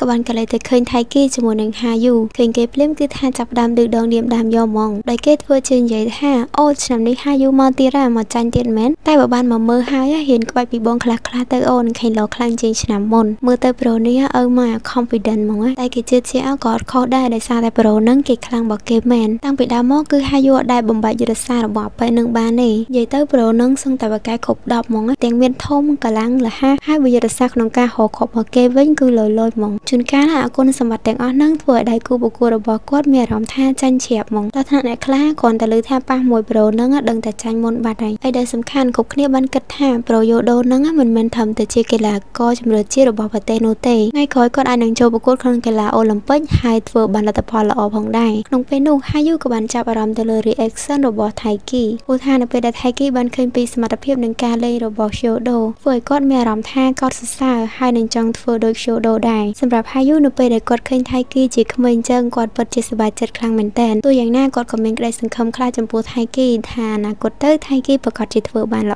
អបន្តិចក្រោយមកហាយូក៏បានហៅថៃគីឲ្យទៅ warm up ដោយសារតែការប្រកួតរបស់ពួកគេគឺជិតមកដល់ហើយមុនពេលការប្រកួតនៅពេលដែលថៃគីចេញពីបន្ទប់ទឹកគាត់ក៏បានឃើញបុរសម្នាក់គេនៅខាងក្រៅហើយក៏ឃើញកាបូបលុយរបស់ Pro នឹងជ្រូនៅក្បែរនឹងដែរដូច្នេះហើយថៃគីក៏បានហៅ Pro នឹងឲ្យយកកាបូបលុយរបស់គាត់ទុកឲ្យស្រួលបួលវិញតាមរយៈសកម្មភាពមួយនេះធ្វើឲ្យ Pro នឹងមានអារម្មណ៍ថាថៃគីគឺជាមនុស្សចិត្តល្អខ្លាំងមែនទែនគ្នាយើង Pro ដែលឈូកាបូបនឹងគឺមានឈ្មោះថាយូសាដែលគេក៏ជាសិស្សមកពីសាលាសាជីកាវ៉ាដោយ Pro Yodo ដែរមើលទៅ Pro យូសាម្នាក់ហ្នឹងគឺជាមនុស្សរបៀបថាខ្ជិលតិចហើយក៏ចិត្តនៅស្ងាត់ម្នាក់ឯងអីដែលសំខាន់យូសាជាមួយនឹងថៃគីគឺហ៊ានថ្នាក់ប្រហែលគ្នាហើយចិត្តលេងកីឡាវាយសីដូចគ្នាទៀតពេលដែលយូសាកំពុងតែអង្គុយលេងពុកម៉ាក់របស់គេក៏បានមកហៅគាត់ដើម្បីឲ្យទៅមើលការប្រកួតរបស់សិស្សច្បងយូដូដែលនេះគឺជាការចូលរួមលើកទឹកចិត្តក៏ដូចជាការដល់បទពិសោធន៍ថ្មីបន្ថែមទៀតផងដែរដំបូងយូសាគេថាព្រមទៅទេដោយសារខ្ជិលតែក្រោយពីឮថាសិស្សច្បងត្រូវប្រកួតជាមួយនឹងហាយូសាក៏ព្រមមកមើលដែរដល់ពេលពួកគេមកដល់ក៏បានឃើញថាសាលារបស់ពួកគេគឺនាំមុខទៅលើសាលាអេមីនឹង16-9តែហើយមើលទៅ Pro Yodo ឆ្នាំនេះដឹងតែឈ្នះស៊ីផុយទៀតហើយតែបើសិនជាពួកគេក៏លេចទៅមើលសមត្ថភាពរបស់ហាយូពួកគេក៏មានអារម្មណ៍ថាសោកស្ដាយចំពោះហាយូដូចគ្នាព្រោះថាបើសិនជាហាយូមករៀននៅសាលារបស់ពួកគេនោះហាយូប្រកាសជាអាចចាប់ដៃគូជាមួយនឹង Pro Yodo បើរឿងនឹងកាត់ឡើងមែនណាពីរអ្នកនឹងដឹងតែឡើងទៅអូតូ final យកហ្មងការគិតរបស់ពុកម៉ាក់យូសានឹងគឺវាអត់ខុសទេក៏ប៉ុន្តែចំណុចពិសេសដែលយូសាកំពុងតែចាប់អារម្មណ៍នោះគឺថៃគីបើទោះបីជាលើបន្ទូលរបស់ពួកគេឃ្លាតគ្នាសឹងតែពាក់កណ្ដាលក៏ប៉ុន្តែបើយោងទៅតាមតិចនិចនៃការវាយរបស់ថៃគីសម្រាប់យូសាគាត់គិតថាវាលយខ្លាំងមែនទែនដល់តែយូសានិយាយចឹងម្នាក់ក៏ចាប់អារម្មណ៍ទៅលើថៃគីមើលទៅការលេងរបស់ថៃគីពិតជាលយដោយយូសានិយាយមែនសម្រាប់ខប់ដែលថៃគីទទួលនឹងវាយទៅវិញធ្វើឲ្យធីមរបស់សាជីកាវ៉ានឹងរៀងពិបាកទប់ទល់ច្រើនដែរហើយសូម្បីតែ Pro Yodo ផ្ទាល់នឹងក៏ចាប់អារម្មណ៍លើថៃគីដូចគ្នាបន្តិចក្រោយមកយើងក៏បានឃើញថាក្រុមរបស់ថៃគីគឺត្រូវបានចាញ់នៅហ្គេមទី1ទោះបីជាអញ្ចឹងក៏ដោយក៏ពួកគេអត់ទាន់បាក់ទឹកចិត្តនោះដែរពួកគេនៅតែមានកម្លាំងពេញក្នុងការប្រកួតសម្រាប់ហ្គេមទី2ក្រោយពីចប់ហ្គេមមួយនេះគ្នារបស់យូសាបាននិយាយថាបើសិនជាថៃគីជាមួយនឹងហាយូធ្វើបានល្អដូចនៅចុងហ្គេមមុន មុននេះនោះការប្រកួតក្នុងហ្គេមទី2ដឹងតែល្អមើលហ្មងកាត់ចូលមកដល់ពេលយប់ឡើងយើងក៏បានឃើញថាឈីត្រឡប់មកផ្ទះវិញជាមួយនឹងដំណឹងដ៏ល្អដែលថ្ងៃនេះក្រុមរបស់នាងគឺឈ្នះក្នុងការប្រកួតហើយស្អែកនេះគឺចូលទៅការជម្រុះវគ្គ final យកហ្មងឈីឈ្នះមែនក៏ប៉ុន្តែថៃគីបែរជាចាញ់ឈីបានដើរមកក្នុងហើយក៏បានឃើញថាថៃគីកំពុងតែគេងនៅលើតុឥឡូវនេះឈីកំពុងតែគិតថាត្រូវលួងថៃគីដោយរបៀបណាព្រោះបើនិយាយថាថៃគីទៅតែថ្នាក់ទី10គាត់នៅមានពេល2ឆ្នាំទៀតក៏អត់កើតហើយបើនិយាយថាស្អែកគាត់នៅមានឱកាសប្រកួតមួយទល់នឹងមួយទៀតក៏អត់កើតកំពុងតែបារម្ភរឿងថាអត់ដឹងលួងថៃគីមិនភ្លាមនោះឈីក៏បានកលេចឃើញសភៅមួយនៅលើតុឃើញការសរសេររបស់ថៃគីនៅលើសភៅនឹងហើយវើឈីរៀងធូរចិត្តបន្តិចព្រោះថាមើលទៅថៃគីមិនជាមនុស្សបាក់ទឹកចិត្តឬក៏គិតច្រើនដូចដែលនាងបារម្ភមុនហ្នឹងឯងមួយសន្ទុះក្រោយមកនៅពេលដែលម៉ាក់របស់ថៃគីមកពីទិញអីនៅខាងក្រៅវិញគាត់ក៏បានដាស់ថៃគីឲ្យងើបហើយទៅគេងនៅខាងលើទៅដោយសារតែគេអញ្ចឹងវាអត់ល្អទេណាមួយវាអាចប៉ះពាល់ដល់ការប្រកួតរបស់គាត់នៅថ្ងៃស្អែកចំណែកថៃគីវិញគេរៀងប្រមើលថាមុននឹងដូចយកសាប់ឃើញឈីមកទេតែដល់ពេលកន្លែងមើលសភៅក៏បានឃើញថាឈីសរសេរអីមួយយ៉ាងដាក់នៅលើសភៅហ្នឹងដែលគាត់តែឃើញហើយធ្វើឲ្យថៃគីមានកម្លាំងព្រឹសវិញហ្មងកាត់ចុងមកដល់ពេលស្អែកឡើងថៃគីជាមួយនឹងហាយូក៏បានទៅមើល schedule គឺដើម្បីដឹងថាពួកគេត្រូវប្រកួតជាមួយនឹងនរណាគេខ្លះនៅថ្ងៃហ្នឹងពេលនោះហាយូក៏បាននិយាយពីយុទ្ធសាស្ត្រដែលពួកគេត្រូវធ្វើក្នុងពេលបន្តទៀតណាមួយគាត់ក៏ចង់លើកទឹកចិត្តឲ្យថៃគីធ្វើបានល្អដែរតែថៃគីក៏បានតបទៅគាត់វិញទាំងទំនុកចិត្តហើយថាថ្ងៃហ្នឹងគាត់ប្រកាសជាយកឈ្នះបានថៃគីពិតជាមានការតាំងចិត្តខ្ពស់ហើយថាថ្ងៃហ្នឹងគាត់ពិតជាចង់ឈ្នះខ្លាំងមែនទែនក៏ប៉ុន្តែអ្វីដែលថៃគីអត់ចង់បានវាក៏បានកើតឡើងត្រឹមតែរយៈពេល2ម៉ោងក្រោយថៃគីក៏ត្រូវបានគេប្រកាសថាគាត់ត្រូវបានចាញ់ក្នុងការប្រកួតមួយនេះហើយនេះគឺជាការប្រកួតមួយទល់នឹងមួយរវាងគាត់ជាមួយនឹង Pro Yusa ក្នុងការប្រកួតនេះថៃគីលេងបានតែ2ហ្គេមប៉ុណ្ណោះគឺហ្គេមទី1 Yusa ឈ្នះ21ទល់នឹង11ហើយហ្គេមទី2គឺគេឈ្នះ21ទល់នឹង13មើលទៅពីហ្គេមនេះគឺថៃគីចាញ់គេឡើងស្ទើរតែពាក់កណ្ដាលហ្មងភាពបរាជ័យមួយនេះគឺធ្វើឲ្យថៃគីពិបាកទទួលយកខ្លាំងមែនទែនតាមរយៈការខិតខំប្រឹងប្រែងវឹកហាត់របស់គាត់តាំងពីដើមឆ្នាំមកយ៉ាងណាគាត់គួរតែទទួលបានលទ្ធផលល្អជាងនេះក៏ប៉ុន្តែគ្រាន់តែចាប់ផ្ដើមភ្លាមគឺគាត់ចាញ់ភ្លាមតែម្ដងដោយការពីម្សិលមិញអញ្ចឹងភ្លាមនោះដែរយើងក៏បានឃើញថាហ៊ីណាក៏បានមកមើលការប្រកួតរបស់ថៃគីដែរក៏ប៉ុន្តែហ៊ីណាមកយឺតពេលបន្តិចហើយដោយសារតែឥឡូវហ្នឹងគឺថៃគីបានចាញ់បាត់ទៅហើយសូម្បីតែហ៊ីណាក៏មិនសឹងនឹងជឿលទ្ធផលមួយនេះដែរប្រូម៉ាសាដែលជាពុកម៉ាក់របស់ពួកគេក៏បាននិយាយថាការប្រកួតប្រជែងគឺអញ្ចឹងហើយមានចាញ់មានឈ្នះការដែលយើងខិតខំប្រឹងប្រែងវឹកហាត់មានន័យថាឲ្យតែខំហើយដឹងតែឈ្នះហេជួនកាលការដែលយើងធ្វើបានល្អនិងអស់លទ្ធភាពក្នុងការប្រកួតក៏អាចនិយាយបានថានេះក៏ជាលទ្ធផលល្អសម្រាប់យើងផងដែរបន្ទាប់ពីនោះហ៊ីណាក៏បានមកឃើញថៃគីអង្គុយស្ងប់ស្ងាត់តែម្នាក់ឯងហ៊ីណាឈរនៅកន្លែងហ្នឹងឡើងយូរអត់ហ៊ាននិយាយហៅថៃគីទេរហូតដល់ថៃគីសួរវិញថាមិនបានអត់និយាយហៅគេចឹងឬក៏ហ៊ីណាចង់លេង Red Light Green Light ដូចក្មេងតូចនៅក្នុងរឿង Sweet Game ហ៊ីណាក៏គេបានបដិសេធថាគេមិនកូនក្មេងធ្វើអីឡាប់អត់ដឹងស្ថានភាពចឹងទេតែក៏ត្រូវបានថៃគីថាឲ្យវិញដោយសារតែរហដងហ៊ីណាចឹងសោះហ្នឹងឥឡូវមកនិយាយថាអត់ដែរអាយ៉ានិយាយលយហ៊ីណាខំទិញនំយកមកផ្ញើតែនៅតែធ្វើចឹងទៀតសង្ស័យតែអត់បានស៊ីនំហ្នឹងទេតែបើតាមសន្យាកាលពីថ្ងៃមុនហ្នឹងហ៊ីណាថាធ្វើម្ហូបយកមកឲ្យសោះដល់ឥឡូវមិនដូរមកទិញនំវិញចឹងក៏ប៉ុន្តែមែនទេហ៊ីណាថាចង់ធ្វើដែរហ្នឹងក៏ប៉ុន្តែដោយសារតែរវល់ការងារពេកអញ្ចឹងហើយក៏ទិញនំមកហ្មងទៅឬទៅទិញនំស្រាប់ៗចឹងថៃគីគឺធ្វើជាអអីណាដោយសារតែមែនហ៊ីណាធ្វើអត់ដឹងទៅញ៉ាំកើតហ្មងគាត់និយាយហើយហ៊ីណាឡើងចង់ខឹងហ្មងតែបើតាមយើងមើលទៅពីអ្នកនឹងលេងសើចមួយគ្នាអត់ចេញពីចិត្តទេមើលក៏ដឹងថាពីអ្នកនឹងពិបាកចិត្តដែរចុងក្រោយថៃគីក៏និយាយអារម្មណ៍ពិតរបស់គាត់ដែលកំពុងតែមាននឹងប្រាប់ហ៊ីណាតាមជាក់ស្ដែងទៅតាមសមត្ថភាពរបស់ថៃគីដែលខំហាត់រៀនតាំងពីដើមមកគាត់ជឿថាគាត់អាចឡើងទៅវគ្គ final បានហើយការរំពឹងខ្ពស់របស់គាត់នឹងធ្វើឲ្យគាត់ខិតខំប្រឹងប្រែងតាំងពីដើមរហូតមកដល់សប្តាហ៍ថ្ងៃហ្នឹងបើទោះបីជាថ្ងៃហ្នឹងគាត់ទទួលលទ្ធផលអត់ល្អក៏ដោយក៏ប៉ុន្តែគាត់ដឹងច្បាស់ពីខ្លួនឯង 100% ថាគាត់ឥឡូវគឺប្រកែកជាងមុនច្រើនណាស់ទោះបីជាអញ្ចឹងថៃគីក៏អត់បាក់ទឹកចិត្តដែរហើយឆ្នាំក្រោយគាត់នឹងធ្វើឲ្យបានល្អជាងនឹងទៀតបានលើថៃគីនិយាយអញ្ចឹងធ្វើឲ្យហ៊ីណាធូរចិត្តបានច្រើនបើទោះបីជាថៃគីចាញ់ក្នុងហ្គេមមួយហ្នឹងក៏ប៉ុន្តែហ៊ីណានៅតែមានមោទនភាពចំពោះថៃគីដដែលព្រោះថានេះគ្រាន់តែជាការចាប់ផ្ដើមរបស់ថៃគីក៏ប៉ុន្តែគាត់មានការតាំងចិត្តខ្ពស់ខ្លាំងមែនទែនបន្ទាប់ពីនោះថៃគីក៏បានសម្រួលអារម្មណ៍ហើយក៏បានមកមើលការប្រកួតរបស់ហាយូជាមួយនឹងយូដូឥឡូវនឹងដែរយើងក៏បានឃើញថាយូដូគឺបានយកឈ្នះទៅលើហាយូមួយប្រកួតបាត់ទៅហើយសម្រាប់គូមួយនេះពិន្ទុរបស់ពួកគេគឺប្រដាំប្រសងគ្នាហើយខ្លាំងដូចគ្នាទៀតអញ្ចឹងហើយធ្វើឲ្យអ្នកមើលឡើងចំហមាត់ជក់ចិត្តខ្លាំងមែនទែនមកដល់កន្លែងហ្នឹងទើបយើងនឹងថាប្រូយូសាដែលបានយកឈ្នះថៃគីមុនហ្នឹងគឺត្រូវបានចាញ់យូដូនៅវគ្គមុននេះនិយាយទៅបើសិនជាថៃគីមុនហ្នឹងប្រកួតឈ្នះយូសា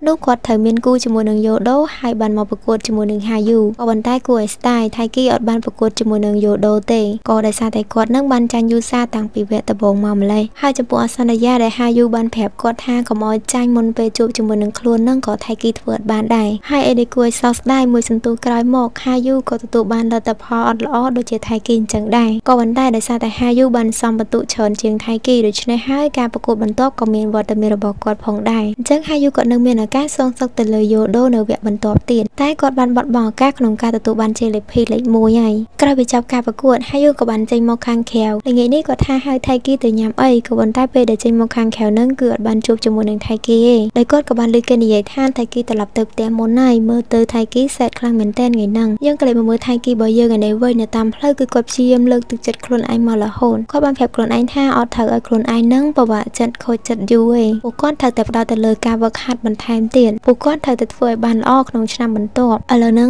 ថៃគីបានយកពាក្យអានៅសល់2ឆ្នាំទៀតរបស់ឈីនឹងមកលួងខ្លួនឯងហើយអ្នកទាំងគ្នានៅពេលដែលថៃគីបានដើរចូលមកក្នុងផ្ទះក៏បានឮសំឡេងសើចរបស់ម៉ាក់គាត់ជាមួយនឹងឈីចូលស្ដាប់បន្តិចក៏ដឹងថាឈីគឺធ្វើបានល្អខ្លាំងមែនទែននៅថ្ងៃនេះដោយក្រុមរបស់នាងអាចយកឈ្នះដៃគូប្រកួតបានហើយឱកាសក្នុងការលើកពានរបស់នាងក៏មានច្រើនដែរសម្រាប់ថៃគីលើអញ្ចឹងហើយគឺគាត់សប្បាយចិត្តខ្លាំងមែនទែនឈីពិតជាធ្វើបានល្អដូចអីដែលនាងបានរំពឹងទុកអញ្ចឹងថៃគីពិតជាចង់បើកទ្វារហើយនិយាយអបអរចំពោះឈីខ្លាំងមែនទែនក៏ប៉ុន្តែគួរឲ្យសោកស្ដាយគឺគាត់ធ្វើអត់បាននោះទេអ្វីត្បិតថាគាត់ចង់ឲ្យឈីទទួលបានជោគជ័យក៏ប៉ុន្តែឥឡូវនេះគឺគាត់កំពុងតែខកចិត្តក្នុងការចាញ់របស់គាត់ដោយសារតែធ្វើចិត្តអត់បានដូច្នេះហើយថៃគីក៏បានបោះកាតាបហើយរត់ចេញទៅខាងក្រៅតែម្នាក់ឯងនឹងឯអ្នកនរគ្នាចឹងសម្រាប់អេពីសូតមួយហ្នឹងគឺត្រូវបានបញ្ចប់តែធំហ្នឹងចំពោះលទ្ធផលរបស់ថៃគីធ្វើឲ្យគាត់និងមនុស្សនៅជុំវិញគាត់ខូចចិត្តខ្លាំងមែនទែនសូម្បីតែយើងអ្នកមើលហ្នឹងក៏សែតជំនួសគាត់ដែរក៏ប៉ុន្តែសម្រាប់អេពីសូតមួយនេះអេដមីនជឿថានឹងផ្ដល់បទពិសោធន៍ឲ្យអ្នកនរគ្នាច្រើនហើយអេដមីនក៏មានពាក្យចង់ផ្ដាំទៅកាន់អ្នកនរគ្នាដែរបើសិនណាជាអ្នកនរគ្នាជួបរឿងដូចថៃគី